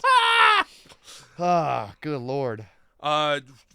So, yeah, let's get pissed because, okay, they get back up into the fucking attic because he got distracted by the guy screaming with full breaths his dad's name. Dad, come over here so we could die together. The vampire's one door handle pull away from finding people in the shitter, too. Yeah, oh yeah. So it's really good timing. Really good timing. To be yelling and attracting vampires to yourself. As it's been happening the whole film. The whole fucking learn something. Learn one thing. You learned that bullets don't work, so your deductive reasoning is intact. Shouting at them certainly isn't going to help either. Fuck. Yeah, their ears are just super sensitive, you know? I don't like that one moment of fucking pause where Eben can fucking take a nap and Stella's in his ear. Guess it's a good thing you didn't want kids, huh? Let's do the post-mortem on our breakup right now. Boy, oh boy, aren't you sure glad we didn't spawn some children in this crazy world, huh? It's like I'm trying to sleep in shifts, bitch. Can you wait 15 minutes, please? God, go scream that in Bo's ear. He's the only fucking shift. Yeah, in Bo's shitty ear. So annoying. How like a woman to interrupt my slumber, my shifted slumber, to be like, what are we? Wake up! Oh my God. What were you saying in your sleep? I don't want any fucking kids with you. You suck at this. You're a fire marshal. What if you go into a fire? So a blizzard's coming, and the plan is we're gonna move under the cover of night to go to the general store to get supplies. Cool. And then we're on our way to the utilidor, which is a word that everybody uses, so we all understand. We all know it, except for Eben. Except Eben. Perfect. Let's all walk down the dead center of the street, because let me tell you what stands out in white. Black, like your coats. Why wouldn't you skirt along the buildings like as was advised to you by Eben later in the film, number 1? Number 2, it would block the wind, the piercingly cold Arctic wind from hitting you in the face upsettingly. 3rd, vampires can't see. They're going to see you even less when you're right beside a giant blob in the blizzard. Yeah. Just saying, guys. Nah, we'll go down the center of the street. We might as well be yelling Marco Polo. Doesn't fucking matter because they don't get caught anyway. Nope. No, because why would they? Nope, they get to have this whole conversation about how Oreos are going to be what we're eating. Yeah, great. Yep. I like that there was bear mace at the general store, and you get to see it for 2 seconds if you're paying attention. Oh yeah, it Because gets some use. Because, yeah, there's no question as to what gets used on a very young child later on in the grocery store. Oh my god, Also, yes. you know that that's polar bear grade mace, which is an increased level of potency. Because Fuck polar bears. polar bears kind of take regular bear mace like you just spit in their face. It just makes them angrier. Super bears. Yeah. They've been getting maced their whole life. Yeah, they have, probably. So they hear some coughing and some choking, which is always great news when you are hiding. Yeah. From something that makes people cough and choke. Yeah, or just hiding from any noise that doesn't come from you. Yeah. It's really important to know what's gurgling in the back of the is. store. As it turns out, it is a young girl. A child. Who came off the boat. That's important to know. Still speaks English perfectly fluently. Enough to fuck her line up. Does she fuck her line up? She's eating the thing. And then she says, I'm done playing with this one. Do you want to play with me now? Now? This is my first time seeing you. What's different? Nothing could have changed because I've never seen you before. The way she meant to say it was, do you want to play with me now? Yeah. Because this is dead, I want another one. Yeah. But nobody, I guess, told her that. Because she fucked noticed it up. She fucked it all up, and it's all I could notice. And it's not like it's not overdubbed too. Like nobody is speaking fluently with those dentures in. No. There's no way. You had one shot at, you could have said, you got one line in the movie, and you wrecked it. So, Yep. Great, good job. But I mean, that's, to be honest, I probably glossed over that because of what happens next. Because she gets bear mace right in her fucking eyes where it belongs. Oh, and it does nothing At all. She Like- wipes that shit away like it's water. At one point, somebody describes one of them as like acting, because like they shoot him and like nothing happens. It's like, oh, what is he on? Coke and PCP? Yeah. This- Coked up on PCP. This fucking child is on PCP. That's right. Oh my Bath god. salts. Doesn't even notice the bear No, spray. It's fine. Y'all sure are making a lot of fucking noise in the grocery store. Sure are. And the whiteout's over. So where's the rest of the vampires? You would think, what with the screaming this child's doing, You think they'd be right there, right? as it's their child. Also that. It's their child. Yep. So what happens is there's like a scuffle. One person gets scratched. They make that very clear Yeah, they that do. somebody gets scratched on the face. Yeah. And then they do. Annoying that nobody says anything about that until it's too late. Until it's way too late. Yeah, it's on his face. It's not like they don't look him in the eyes for the rest of the film. He doesn't immediately flip his hood up. And it's not as if Eben didn't just encounter this. 5 minutes ago, he had to Just. deal with this exact thing. Just. All right, cool. We'll just let it slide, I guess. Yeah. So the solution here is everybody grab an arm. Perfect. Let's pin this thing to the wall. Who's got the duct tape? We're going to make this a meme. The fucking younger brother comes in and axes her a real chin scratcher. Yeah. One shot perfectly. Center mass. Not even center mass. Center mass of the neck. Why'd he aim for that? The only person that knows that vampires can be killed, first of all, is Eben. And the only one who knows that you have to behead them to do so is Eben. And he has never told anybody. I'll tell you why he aimed for that part. Narrowest? That and just like everybody else was in the way. Yeah, he did that with obstacles, didn't he? Yeah.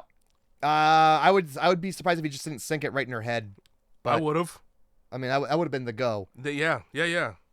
So, fucking no one recognizes her, so fuck it. Who cares? We're not burying this corpse. Nah. Fuck that shit. Jake, when it turns out he has to use an axe, is a real pussy. Real big time puss. He's shaking a lot. It takes him forever to swing it. I was like, That's why Evan makes the comment later on when he fucking tries to offer himself up as tribute.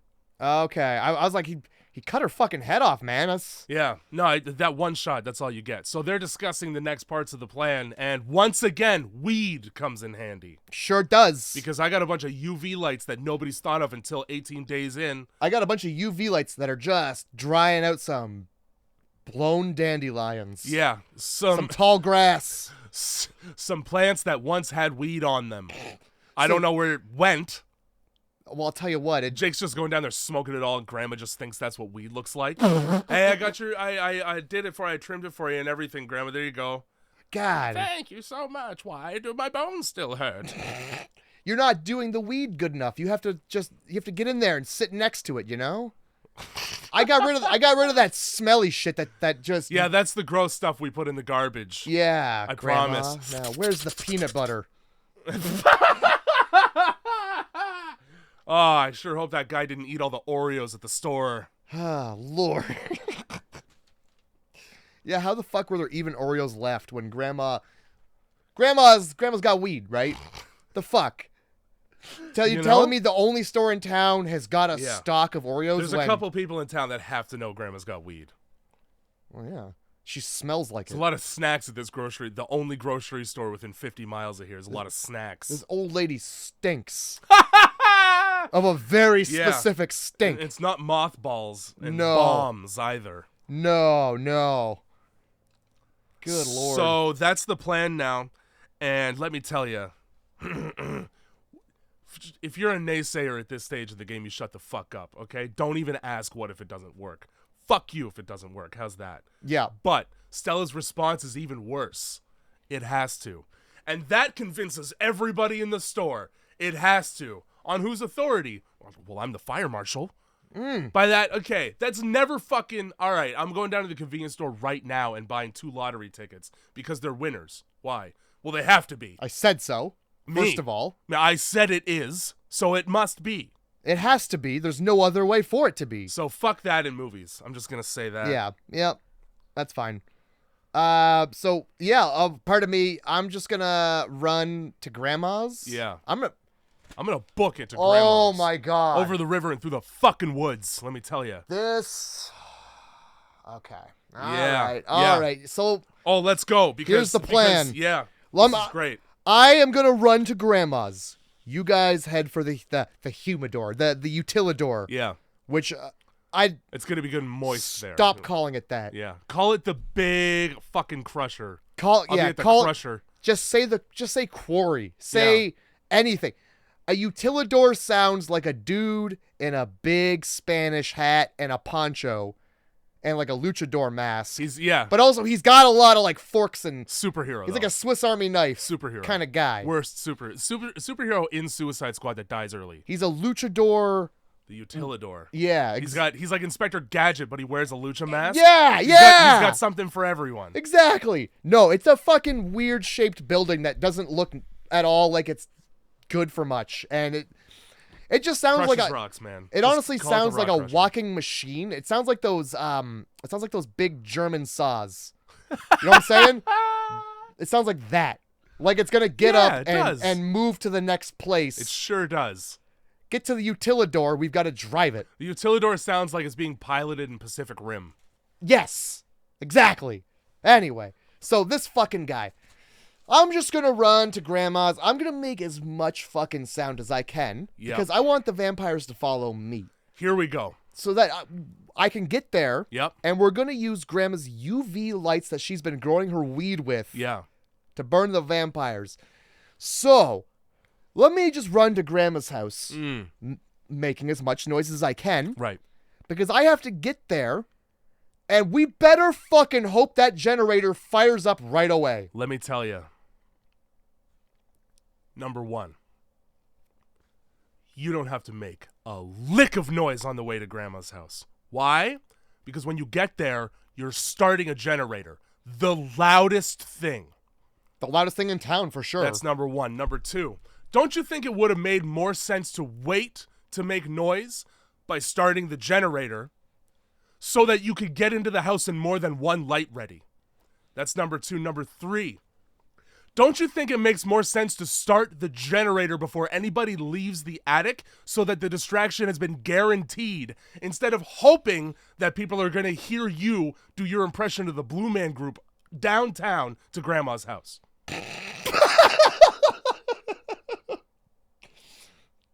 You're just banging pots and pans and yelling, hey. He sounds exactly like James McAvoy anytime he yells, which is fucking hilarious to me. Oh my God. But the whole plan sucks. Because I'll run this way and yell, You walk that way and be fucking quiet. Yeah, yeah. Oh, he yelled. He's coming from this direction. All right, 5 vampires, look in that fucking direction. Yeah. Look in that other direction he came from. Maybe there's more of them. Maybe. And you know what? Fuck yeah. There absolutely is. Fuck yeah. There's a lot of footprints around here. Can't just be this one guy. God, you guys. This is my least favorite part of the movie for that reason. There were so many better options than the one you picked. You gave yourself enough to... Also, he fucking lives here. You're going to tell me that you've never tried to cold start a generator during the winterest month of the year. Exactly. It's not the first pull. It's never the first pull. And it certainly won't be the second. First pull in the summer, dude. Nope. Not unless you're like Arnold Schwarzenegger and you've primed it just right. It doesn't. Just you have right. to pull it once and then prime it anyway. Either way, you're getting the pull out. Yeah. I think he gets it second try, third try, maybe. What he should have done, move the generator into the building. Sure. Put it behind the lights so they have to open the door to find out what the sound is and get the lights. And I've set up 17 lights instead of one that I hold up like a fucking cannon on the ground, like a mortar firing, whatever the fuck you call those. And only one time do I hold it up too, to burn one vampire, and then I watch the vampires go, burning! Burning lady! You could have just run out with one of them and tagged them all. You could have held it up continuously. She gets blasted for like 2 fucking seconds. That's half her body. And then he aims it back down at the floor, and then just watches them out the door. Fucking keep going, because they're right there, buddy. Also, it's night! The logic there being what? I'll wait for another one to try to come in? Yeah, get close enough. You know what's going to happen. And all those vampires are like, fuck that. Where's the generator? Fuck that on the ground. Outside, around back? Let's just pull that plug. Because we can reach it from here. Whoops, one and done. Yeah. Just like that. No wonder she left you. Fucking, what? Put the lights in front of the generator so they can't get by it. Yeah. But that's the thing, is that there'd be no tension when he has to pull it 5 fucking times, and they hear the first one, so here they come. All cops are bastards. You know? Including this one. Unbelievable. All right, so Great. Fucking there's that. That's all whole that scene. shit that he did too. All that yelling and stuff. It doesn't fucking matter because the second the other group leaves, one of them gets attacked and killed. Doesn't matter. Yep. Well, what did you think they're like? The vampires are smart enough to play a trick. You don't think they're gonna know when a trick is being played? They're hundreds of years old. Yep. They've been around the block, is what I'm trying to say. Dude, I've seen Houdini. I saw him live. Oh man. There's one thing I know. It's tricks. Big fan. We pulled a giant one on all of humanity.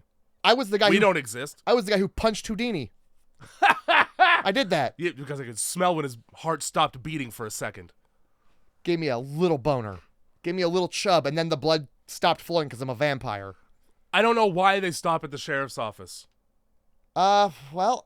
Is it to get another gun? It's the only thing I could think that's why. I don't remember them stopping at the sheriff's office. They do, because I was pissed off because they drag the fucking vagrant out after killing him. You don't get to see his dead necklace corpse. You don't get to see his head twisted all the way around his body. I don't remember that at all. But that's when Eben meets up with them again after this whole thing only works once, and you fry one vampire, and that's it, and it's not even worth it, and then escape out a window and don't even take a light with you, even though you're going to a place with a generator. Oh no, the perfect weapon. Oh no. Then that's when they're like, yeah, that one guy died, and then Evan's like, yeah, the other guy died too. Huh. And then Great. this is when Bo's like, hey man, why don't you you've done your job. Yeah, my turn. I'm gonna head toward the trencher on I think he said Richmond Street, but I don't think he did. I think he said Rogers Street. Probably. It started with an R because it's the same Rogers street. Ave or some shit like that. Same street before when the guy's like, I didn't know if it was this street or this street. Yeah. And that's where the fucking trencher is because it didn't move. Because Malachi, like a sim, just wandered off into the darkness. He got stuck in a pool. They took away the ladder. Oh man, well, here I am. Yeah. And just like a fucking Sim City, like a sim fucking, what is it? Roller Coaster Tycoon. Yeah. Oh That's man, totally, no, he disappeared from the film. You got rid of guys. the queue? I don't know where to go now. Good job making your diversity less. I'm glad that if you they had him say that. Like if you were paying attention, you would have been like, yeah, on the street that I said I didn't know about earlier, and now we know where and it's nice. Well, the trencher also. Yeah, it's nice when that he didn't just go, I'm going to the trencher. Yeah. I'm going to where it is. Yeah. And he fucking said the thing, and that's where it was. Fair. From earlier. Anyway. A little confused as to how it made its way back into town so quickly. I want to say she wasn't that far out of town. Then walk back and get any other car to take you to the airport on time instead of waiting for shit Billy. It's chilly. It's chilly, and Billy is silly. So I don't have to tell you. Fuck. Billy is real fucking silly, as we find out later. Here's another He's thing. a silly guy.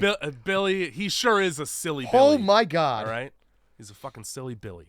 Woo-wee. I had something to say and it's gone now. Pissed. Is it about the vehicle not being so far out of town? No.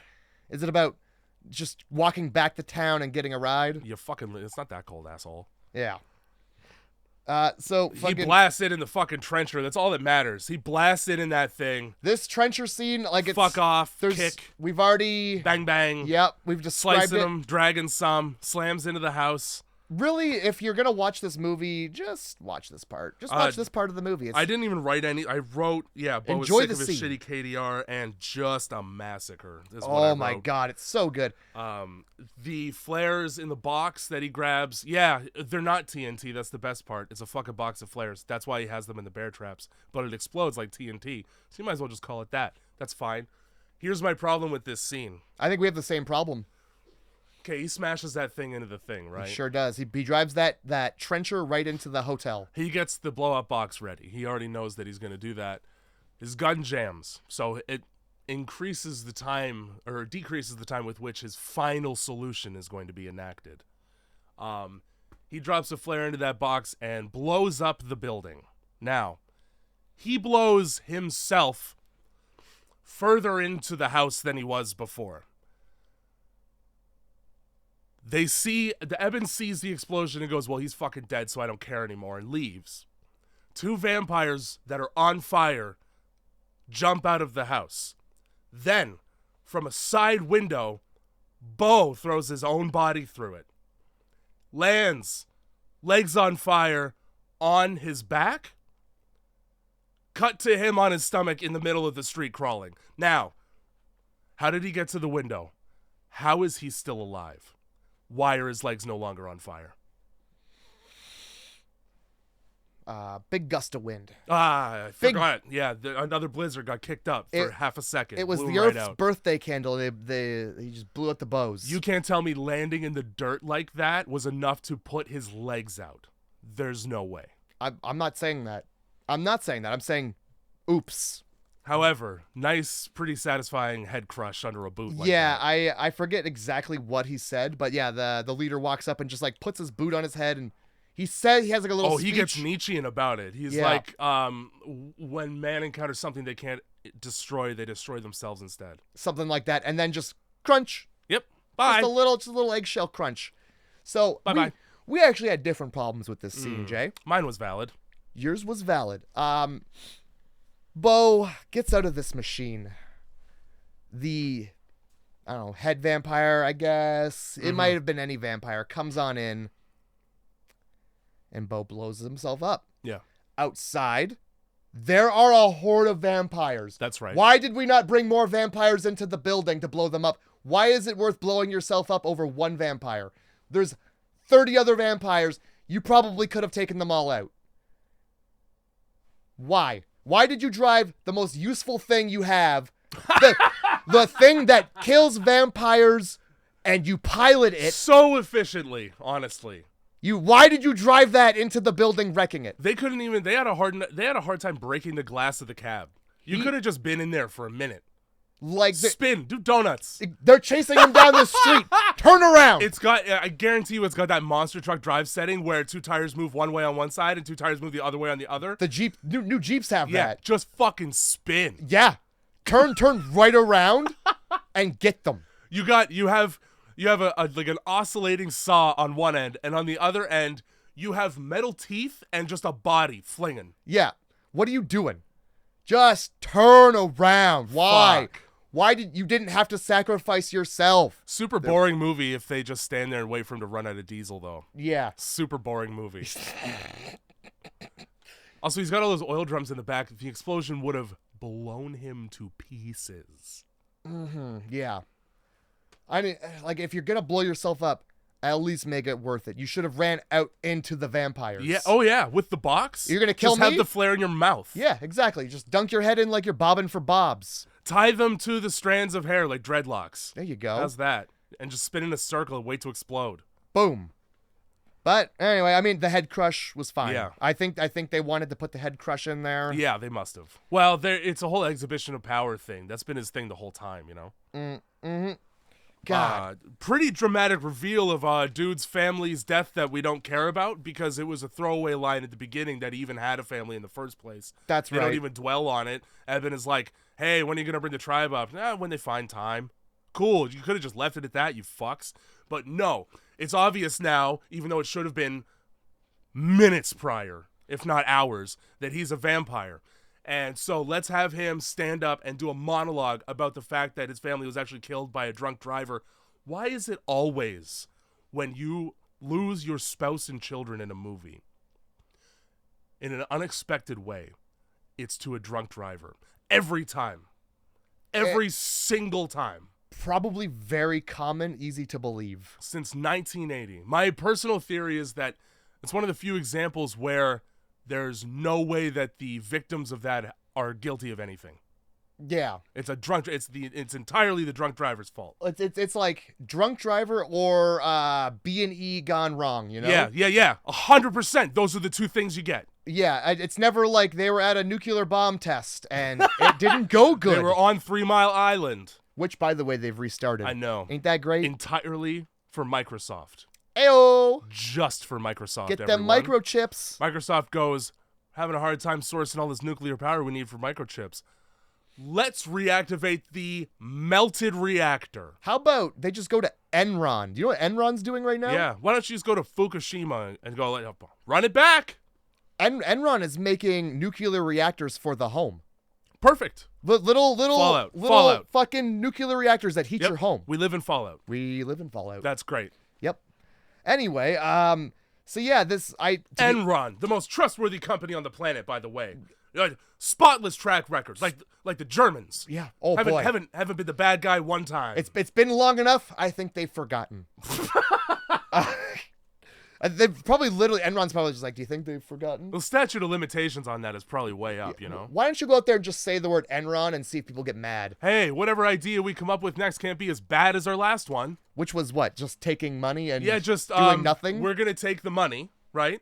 And then we're going to tell you, the person that gave us the money, that your money is making a shitload of money. Now close your eyes, and I'm going to go away. Goodbye. That's right. It's a pretty cool E-logo. You know what I'm saying? There's a building, Yeah. London North, it's that has dangerous. the same fucking logo, I swear to God. The only difference is one side of the cube is a letter. A different letter. Instead of an E, it's an M. So Yeah. it's the same thing, just tilted. But, yeah, one of them sideways, like an E is. Yup. Great. So, I'm not gonna lie, I liked this part. I enjoyed it. Fucking the main guy whose name is escaping me right now because I don't care. Eben. Shouldn't escape you, actually. You should remember it so you never call your kid it. Yeah. I called him Cop Brother because I'm not going to put a B in the name Evan. I'm sorry. Yeah. How did you spell his name? Oh, E-V-E-N. Did you say E-B-E-N? What? Yeah, okay. Yeah. Well, I've written it in there. It's legal now. Fucking bitch at Starbucks. My name, J-A-E. That was last week. You remember. What is it this week? It's correct. Did they get it right this time? They got it right. Oh, good. The one way I've never heard it spelled. No. J-A-E, that's a Korean dish, I swear to God. So, fucking Eben, yeah. he does see the dude get his head crushed, and he goes back in and he's like, yeah, there's only 6 of us now, and then the guy's like, actually, there's 5. There's about to be much less if you don't fix this for me. And yeah, what I enjoyed because it's like it's pretty good. He's like, yeah, my family died, and I know they're up there waiting for me. Please don't let me live forever. I want to see my family. I mean, I kind of was like, all right, cool. He's got a point. There's a motivation, right? Yeah, like... The problem, though, is that you won't. Well, yeah, but, like, I hadn't thought about that. Like, yeah, he's gonna live forever. Right. He's mourning his drunk-driven killed family. Yeah, he doesn't get to escape this until, He was probably here, also. He was probably fucking here. It was probably Eben. And it's like, you know what? You're right. Come on, let's go.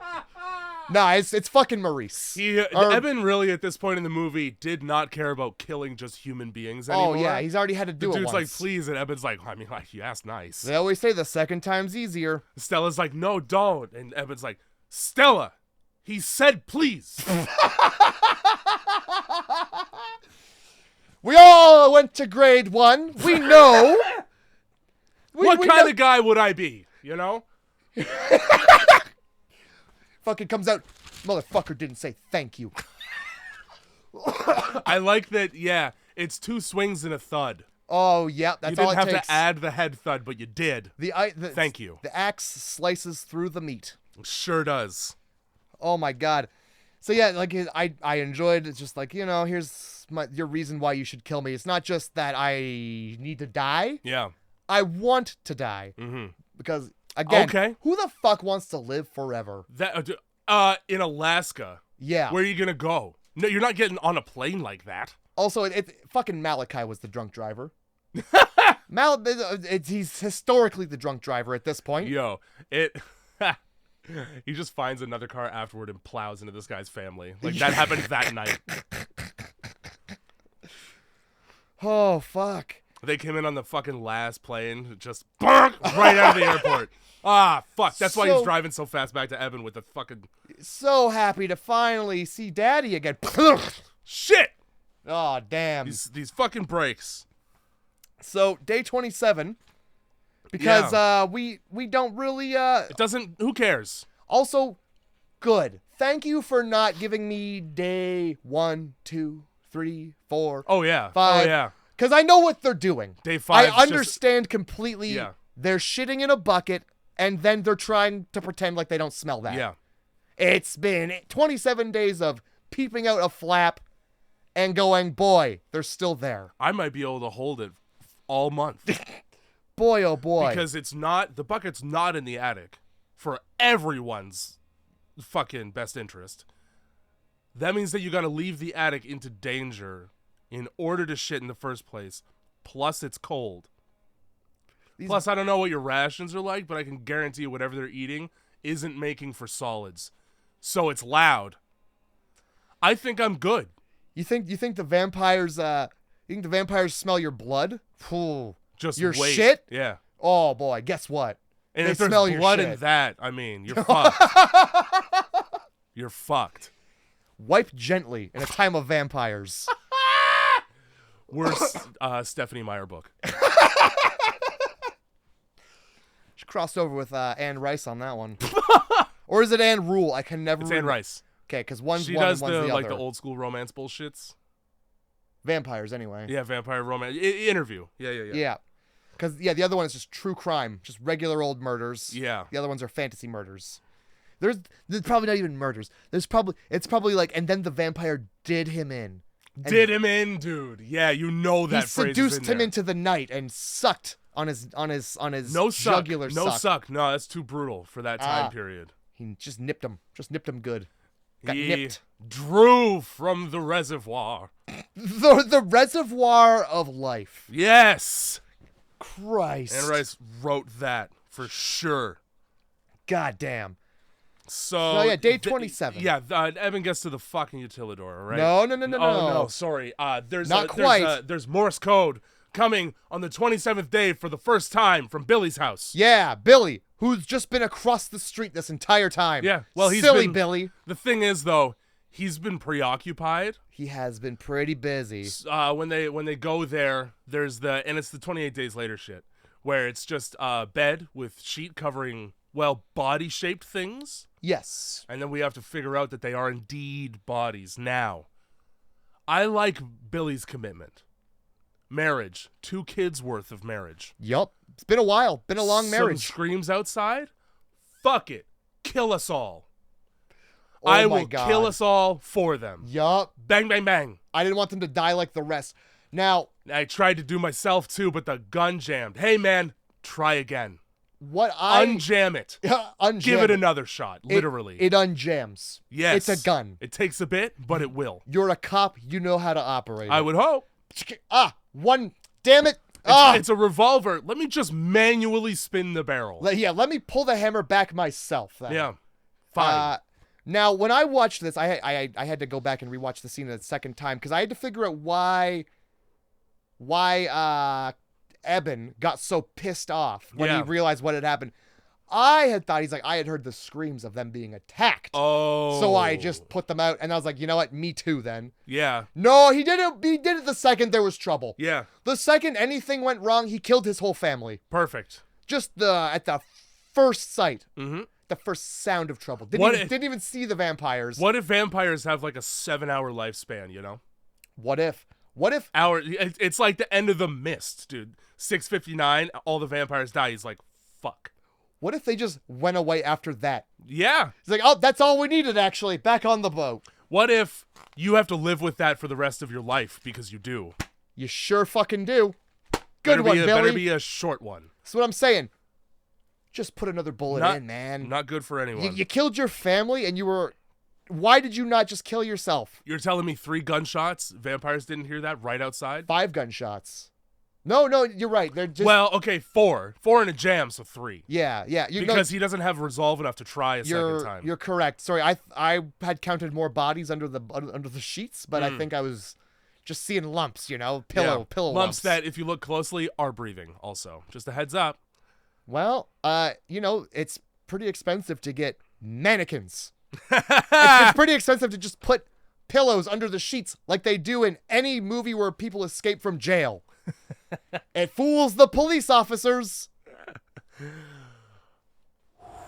Anyway, so Billy committed he annihilated his family. Yes, that is what happened.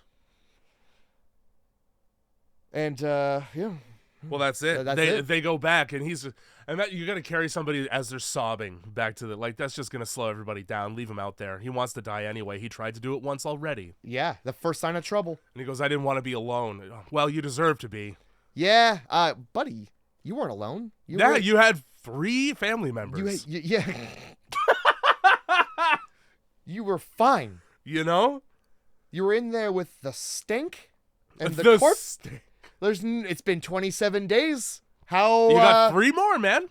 How the fuck aren't any of us smelling the corpses? It's cold. Oh, bastards. All right. Okay. Fine. So they rescue him, and they go back to the thing, and then they go, all right, well, we're going to go to the fucking shithead utilidor. And then Billy just takes off. He just fucking takes right off. Bye. Yeah. Where'd he go?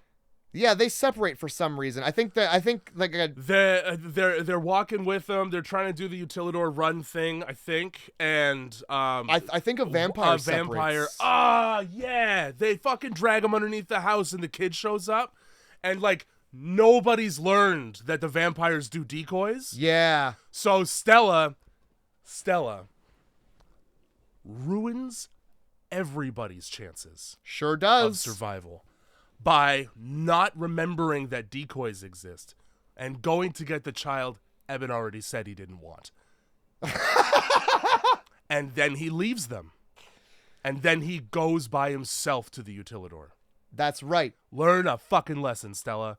Also, fuck Eben for what he did, because he comes out from underneath that crawl space in full view of that vampire, thus making them have to go somewhere else. Oh, well, Stella does it, does she not? She grabs the kid and pulls it under the house as if that vampire, who looks like Adrian Brody. Yes. Who's that was within eyesight. Well, yes, because the kid is a fucking decoy. So yeah, you're right, actually. Stella's the one that blew the spot up. You're right. You're right. Either way, dumb. Super dumb. Dumb. Wearing a different thing than Eben was. So when Eben comes out and completely distracts the vampire from the other things that are hiding nearby, it doesn't make sense. Yeah, they're not dumb. And then Billy fucks off to go hide elsewhere by himself like a retard. I don't. He makes it to the. No, yeah, he does, but it's on his own, and there's no explanation. And And he brings a vampire with Yeah, him. being followed. Great. Might as well just be like, "Coming this way, man." Billy, we've spent this entire film You've spent 27 days hiding. Yep. Successfully. And how do you fuck this up? For everyone. Ruined it. Almost like we should have left you in the house. Yeah. Should have left him in the house. Should have left Stella under the truck where she's hiding. No, we gotta fuck it up. So Eben fucks off and he makes it just fine by himself to the utilidor. And everybody else is already there. Perfect. When did you leave? Doesn't matter because you're here now. Cool. Whatever distraction clearly worked. Was there a distraction? There's been so many plans in this film. That he's like, I'm going to go to the fucking utilidor. You guys hang out under the crawl space. The rest of the people are just in the fucking house. And then they fucked off of their own volition to the utilidor. Also made it there no problem.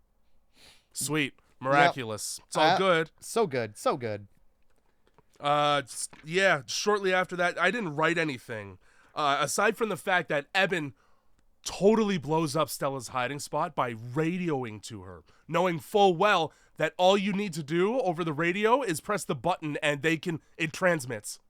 Yep. So how does he know whether or not she's safe when he goes, "Hey, Stella!" over the fucking radio? Yeah, they could very well have already killed her and they're just waiting. That's true. And then he probably goes, "We're at the utilidor if you can hear me." But no, she's just under a car right by them. Yep. Now, they have started spilling oil all over town because they're going to blow it all up so that nobody knows vampires exist. Yeah, that's the whole thing. They've been working so hard to keep themselves a secret by murdering entire towns worth of people. We won't even put a patrol at the outskirts. Yeah, no. We're just going to burn everything down. I mean, fucking these idiots. Can't give them 30 days of darkness without killing themselves. My actual least favorite part of the movie is this, because the oil in the town shot is so obviously fake that it looks like a frosted glass painting of Christmas. Yeah. Like, it's not moving. It's obviously a still. You could have just had the oil spill footage and that's it. Yes, they're going to blow up the town. All right, Stella, build an igloo. You'll be fine. Leave her there. How about... She chose a kid you didn't want over you. For the second time. She also has been gone for long enough to own plants. So I don't care. She also came into town and tried to leave without talking to me. So I don't care. Also, every time I've tried to talk to her, she wants to bring up the relationship. Most annoying ex to have. Now come save my life. I don't fucking fuck you and your life. Yeah. Just scream into the walkie-talkie, honestly. I'm over here! Or, how about this? Just leave the town. Yeah. Just fucking, who cares? Go away. Yeah. How about you guys all leave, and then you scream in. Yeah. Once you're like right on the signal range. Yeah, there you go. Yeah. She's under this vehicle, and she's like, "Yeah, I'm under a wreck." Let's look out the window here. 1, 2, 3, 4, 5, 6 fucking wrecked cars. Which one? Oh, that one. Yeah. The Perfect. one that I don't see her, but I know it's her. that one. Yeah, it's that one. Right I recognize that black divot underneath a car. It's Stella. It says wreck right on it. I really hated that. And you're gonna tell me you're hiding under a car? Yeah. Like at a certain angle, you can see under cars. If you're walking toward a car, 100%. You can see right underneath it. I could definitely see a bright red coat and a shivering 5-year-old. You would think, anyway. Real? You would fucking think. How about this? Do they smell like human blood? I can smell it. I keep walking up and down this stretch of town, and I smell blood. Huh. Pumping through veins. Yeah, of alive it's interesting. Maybe I should open some car doors. Let's check under them. I'm certainly strong enough to roll them over. Just start fucking flipping cars like they're water bottles you're trying to do the trick with. Yeah. Fuck it. Until you find the two beans under the shell, you know? Now, what I also find interesting, right? Their strategy is to blow up the entire town, or at least burn it down, so that there's no trace of them left. How about all the decapitated fucking corpses in the street? I'm pretty sure that no fire has ever chucked a head 10 feet away from its body. I don't think fires do that. No fire has crushed a skull. No. Not a fire on earth. Piles bodies in the middle of town. Boy, I really like that this whole town caught fire, and they were... God, what a decent bunch of folks. They didn't even bother to radio for help. No, and they were nice enough to take all their blood out of their body first. You know the worst part about cleaning up a gigantic town fire where everybody dies? Blood? Is the blood. Yeah, well, there's none of it here, suspiciously. God, and I don't know where they took it all, but God bless them. Yeah. God bless them. I'm sure it's at a hospital. God, and they were just so damn decent about burning up in the night and not waking us. Man, it's a good thing this month was donor month. God. Yeah, great plan. They're vampires. They're old. They don't understand what they're doing. They're old. Yeah, this sounds like a plan concocted by somebody with a brain bleed. Fucking worm brain. Holy shit. Fucking. There's apparently getting bit by a vampire. Yeah. Gives you like a Matrix level knowledge of martial arts. Because they face off with this vampire in this trash compactor room, and it's low level kung fu. It is. And it's coming from a lot of places at once, and this vampire really has no problem with it. Now, the vampire that Billy tracked in on his fucking boots shows up. That's the one I'm talking about, yeah. And I just for the sake of catching everybody up to why there's a vampire in the Utilidor. Right. Attacks Billy immediately, and then proceeds to fight everyone like John Wick, no problem. Eben gets dispatched with a fucking axe handle to the face real nicely. That's good and easy. And then Billy pushes him into the compactor and loses an arm in the process. Now, how the fuck did you get your arm in there?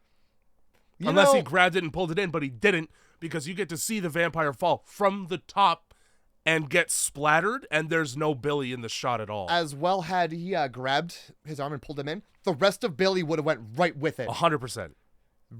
It would have sucked that dude right in. You don't really even have time to be like, so this... When people are going to get into a car accident or they think about falling off of a ladder or something, they're always like, well, I'll have enough time to do something about it before it actually happens. I can tell you, as somebody who's been towed behind a car on a fridge cart and spilled right to their head, and then also just literally rolled a car, no, you don't. So you're 100% right is my point, that you get a... People have been sucked in by coat sleeves into shit like that. Yep. You ever see videos of like Vietnamese factories with the fucking belt that spins super fast? And somebody goes into that. Lathe workers? Yeah, and they come out the other side, meat. Yep. They don't even try and help. They're just like, well, he's in there. That's what happens to you now. Yikes. I've been told not to help. For my own good, I'll not help. Good Lord. But yeah, so Billy loses his arm. And then what I find annoying is that Billy's turning is the loudest thing. Yeah. He's screaming up he's working those pipes out. Yeah, he's also ripped his arm off. That's true. I would also be just pretty upset. That's true. I'd be hollering. I guess John and the other guy didn't get injuries that were that bad. Yeah, no. Fine. I would scream. I thoroughly enjoyed a fucking Eben. Let me put some pressure on that. Let me just grab this fire hose of blood like I'm going to stifle it, you know? I got this with one hand. It's fine. I'll shut it up. Let me just kink this fucking hose. Billy's death is the best death in the movie. He's screaming against the edge of this crusher, and then Eben holsters the axe. Yeah. And then he unholsters it because it didn't make it all the way in, and goes, let me try that again. Oh my God, it's so good. You don't so often in movies get to see, I mean, like, The Terminator is one. I'm sure there's another vampire movie where this happens. I think Splinter is one. But like a 95% decapitation. And this is where the whole practical effects budget went too. Because they just filled a fucking Billy-looking sack with blood and went, swing away. Josh Hartnett, go right ahead. Oh, shit. You were in Black Hawk Down and romantic comedies in this. Kind of like Ryan Reynolds in a way. It's weird. Good Lord. It looks so good. It does. It looks great. So good. Best part of the film, besides all the other good parts. Yeah. I keep saying that, but the decapitation, beautiful. They burn this fucking town down, and then Eben goes, all right, you know what? The only way that we're going to survive is if I become one. Yes. That must be the most logical solution here. Now, quickly, get that clean needle here in the trash compactor room. You know, the one on the wall and that we just keep. Well, first aid kits are mandatory legally in this case, but I understand what you're saying. And my point more so is, just grab any needle. Who gives a fuck? You're putting it in Billy. Look at him. It's true. Whatever, the needle's not going to be clean the next time you touch it, no matter what you do with it. If Billy's involved. That, as well, like, just get his blood in you. Lick it. It doesn't matter. Do you have any cuts on you? Rub him. Yeah, what on earth did you need the needle for? So his theory, right? Because he says it out loud, and it's fucking stupid because it's founded in nothing, and you should have just said nothing and licked his face. When John got bit, his turn was really slow, but that was just a little scratch. So if I follow my logic, inject it right into my bloodstream, I'll be a human for longer. Yeah. Kind of sounds like okay. the fucking opposite is what would happen. Yeah. Kind of sounds like you're mainlining vampire into your vampire. Isn't that the whole point of injecting is that it's... There you go. What is it? Blood takes 23 seconds to circulate through the body? I think even that's less. a pretty short turn rate. I think it's like... Or it's like 23 times a second. Yeah. Maybe. Sure. It's something closer to that. Let me tell you. It certainly shouldn't turn you into fucking the Equalizer. Yeah, I don't really get why he became a superhero and nobody else did. Also, it's pretty painful, I guess. So he goes out there and he goes, okay, all of y'all, just chill. Hey guys, stop it. They're like, he's like, go rescue Stella while I deal with this issue that we have in town. Yeah, this little blood issue. And this is the big vampire fight, and it's a good one. It's pretty good. I do like when he gets kicked in the face so hard that he break dances. That's good. Yeah. Good stuff. Yeah. Also, you don't so often get to see somebody get their head punched clean through. Not quite. So that's nice. Not quite. I loved it. I honestly can't think of another movie where you do see somebody get their head punched through. And if it is, it's like an old kung fu movie. Yeah, those for sure. I think, like, you know what? There might be a Friday the 13th where... Yeah. Oh, yeah. Probably, I think maybe like Freddy vs. Jason or some shit like that. I definitely, in like most alien movies, that little mouth... little mouth goes through It's designed to go right through there. I'm trying to think. There's another one. It might just be Freddy vs. Jason I'm thinking of, yeah. I think it is. Either way, yeah, it doesn't happen that often. Usually it's a bullet that does that. Usually. And it's a high-caliber hollow point that makes such a great big hole. So, as it turns out, Treehouse of Horror was right, and, I mean, it's from Dracula, but if you kill the head vampire, fucks with all the other vampires and turns them into big-time pusses. And well, yeah. Just like, all right, well, I guess I'm gonna I won't finish this plate. We were all kind of doing that because of him. So we're good now, right? Like, we're chill? Even Stevens, yeah? I get pretty pissed off right about here. Why, because they just leave? It has a great deal with them just leaving. And then Eben goes, well, I could ride this out for a little bit. You know, because I still have my brain intact. So I could hang, and we'll wait until I kill a dog for food. All right? Then you can take me out. Because it might be a little bit fun to be a vampire for a bit. I got Stella watching me. I'm not a retard. No. I told you over the radio that we're going to watch the sunset together. So hold me while I kill myself. Yeah. You know, we won't wait to see if there's a cure or if, like, time gets rid of this. Yeah, we certainly won't make a pinhole camera so that you can watch it like an eclipse from safety. No, fuck that. Also, just put me in a tent and hold up a mirror. Also, hey, Stella, should I go after them? Meh. I want to watch the sunset with you. She shrugs her fucking shoulders, Jay. Yeah. Fuck the rest of Earth. You see what happened here? Yeah. Meh. What? Eh, Where were Point Hope and Wainwright this whole month, you know? yeah. Fuck them. Well, you know, they didn't even fucking call to check in. That's a great point, too, because there is like that's pretty much the entire reason why Evan injects himself with the blood in the first place, is that diner owner is like, they're going to hit Point Hope and Wainwright next. Yep. Yes, as soon as the streets fill with oil, the town knows they want to keep this vampire thing a secret, and then they're going to go get these next places.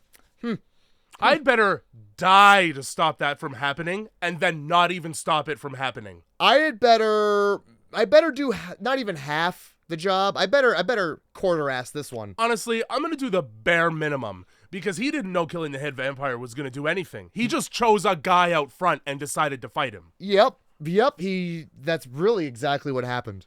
And so he doesn't know shit. None of them know shit. I'll die. Your last line of defense against the vampires if they come back because they're a little peckish. Yeah. Sweet. And you know they will. Movie over.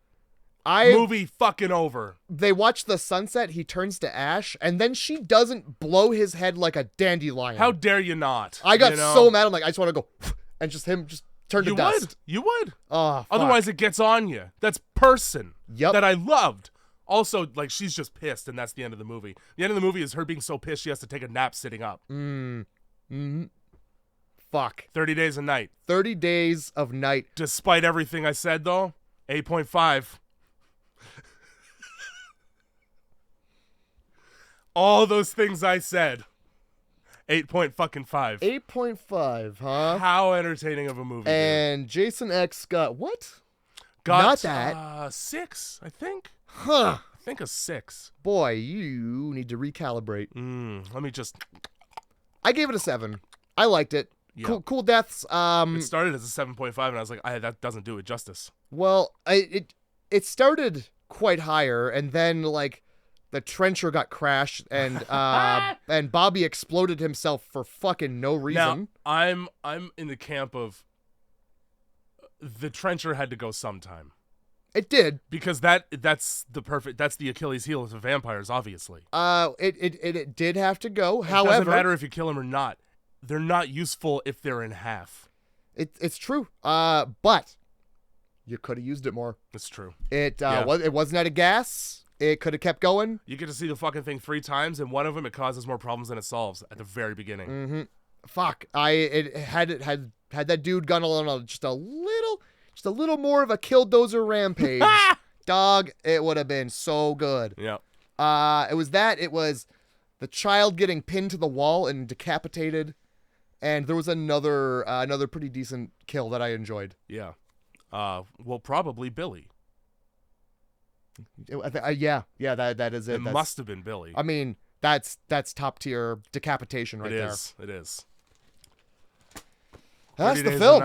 And what the fuck do you have for us for next week? I got you 4 options. All right. And I forgot to ask you, what is our ability to view movies that have come out within the last month or so? It depends on if they are still in theater.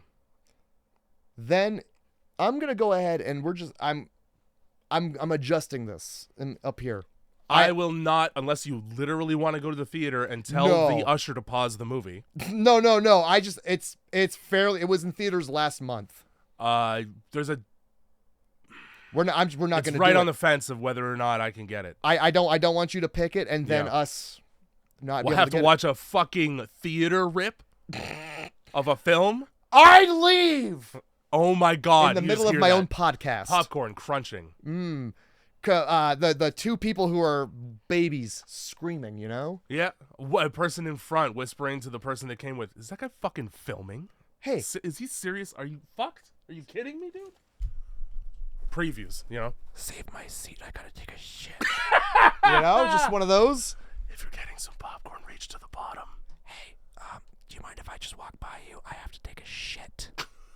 I know, I knew I was coming to the film and could have shit beforehand, but I like to listen to the film while I shit. I like I'm gonna tell you right now, you would have got 4 words into that, and I'd be like, fucking go already. Get out. I like to hear the bass from the movies around me. It really helps me shit. Yeah. It loosens my bowels. I'm very loud and it reduces the sound traveling. I guess what I'm trying to say is please tell me if anything good happens. Can you just make sure my SD card doesn't fill up? I hate whispering, or else I would have kept doing it. And that's why we don't watch movie rips. Yeah, it's 100%. In the theater. Yeah. Also, because it autofocuses off. Fuck you, dude. I know it's a crime. It's a fucking crime. Holy it's a shit. crime. You have one thing to focus on, and it's not moving. It's doing crimes. Yeah. Also, yeah, it's totally illegal, and I do not do that. We would never fucking. First of all, I wouldn't. If I'm gonna do a crime, yeah, I'm not gonna watch a blurry movie. Yeah, I'm not gonna sit through that. Yeah, I'm gonna kill somebody. Yeah. If I'm gonna commit to doing crime, people will die. Yeah. If the FBI is gonna find me, I'm certainly not gonna film a fucking film. So what fucking movies you got for me that aren't ripped right from a theater when I get them? Here comes your themes. All right. Obviously, transformation. Cool. Obviously, town under attack. Okay. Obviously. See the Children of the Corn or the Town that dreaded sundown. New in town. Hey, I'm new in town. Are there any vampires on that list? No. Okay, good. No, that was also I was Three out like of the last 4. So. Yeah, we hit a rut and I'm over it. And then a rut finally is a negative. A rut? I thought a rut was well, it's implied negative. If you get stuck in one, it's a bad thing usually. Well, I mean, too many vampires spoil the. Too many vampires. Too many vampires in the casket, you know. Too many puppies. Oh yeah, you know. It's a great song. I like New in Town though. There's one more. Oh, there's one more. One more. Okay, let me see if I change my mind. Villains from the Silver Screen. Villains from the Silver Screen. Oh, classic. Because Dracula exists in the same realm as vampires. I still like New in Town. Give me New in Town. He still likes New in Town. I don't like what you're doing. Now, I've only seen 2 of these movies. I tried really hard with movies that I don't know to make sure they have a good rating. Yep. I forgot to check. So when I tell you that next week we're watching Clown House, what I would like for you to do is tell me I've done well.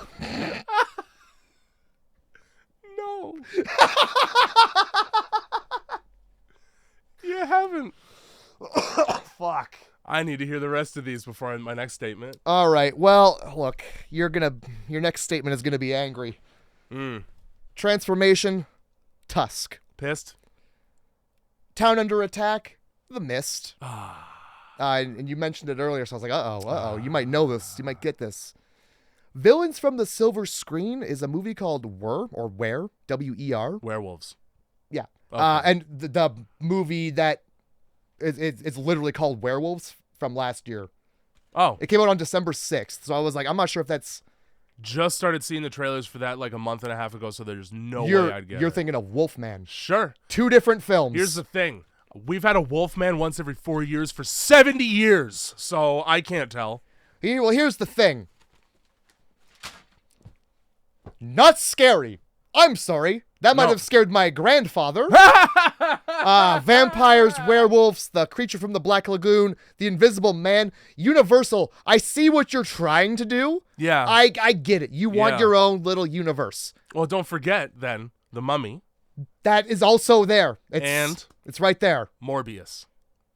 Now, that's a Marvel character. Sure. Morbius, I believe... No, Kraven the Hunter is from Spider-Man. Morbius is... The Crow. Okay, you know what? Because they did that either last year or the year before. I think the reason you didn't know that if you didn't know that. I think it's yet to come out, to be honest. But yeah, like gonna suck? All these fucking movie properties. This is They're trying to do Dark Universe. This is the year 2025. Let's do scary stuff. You want a Dark Universe? Scare me. Jay's dying. Yeah. Good thing it's at the end. You know who was gonna be the Invisible Man, by the way? Who? I'm not joking. I am choking. Johnny Depp.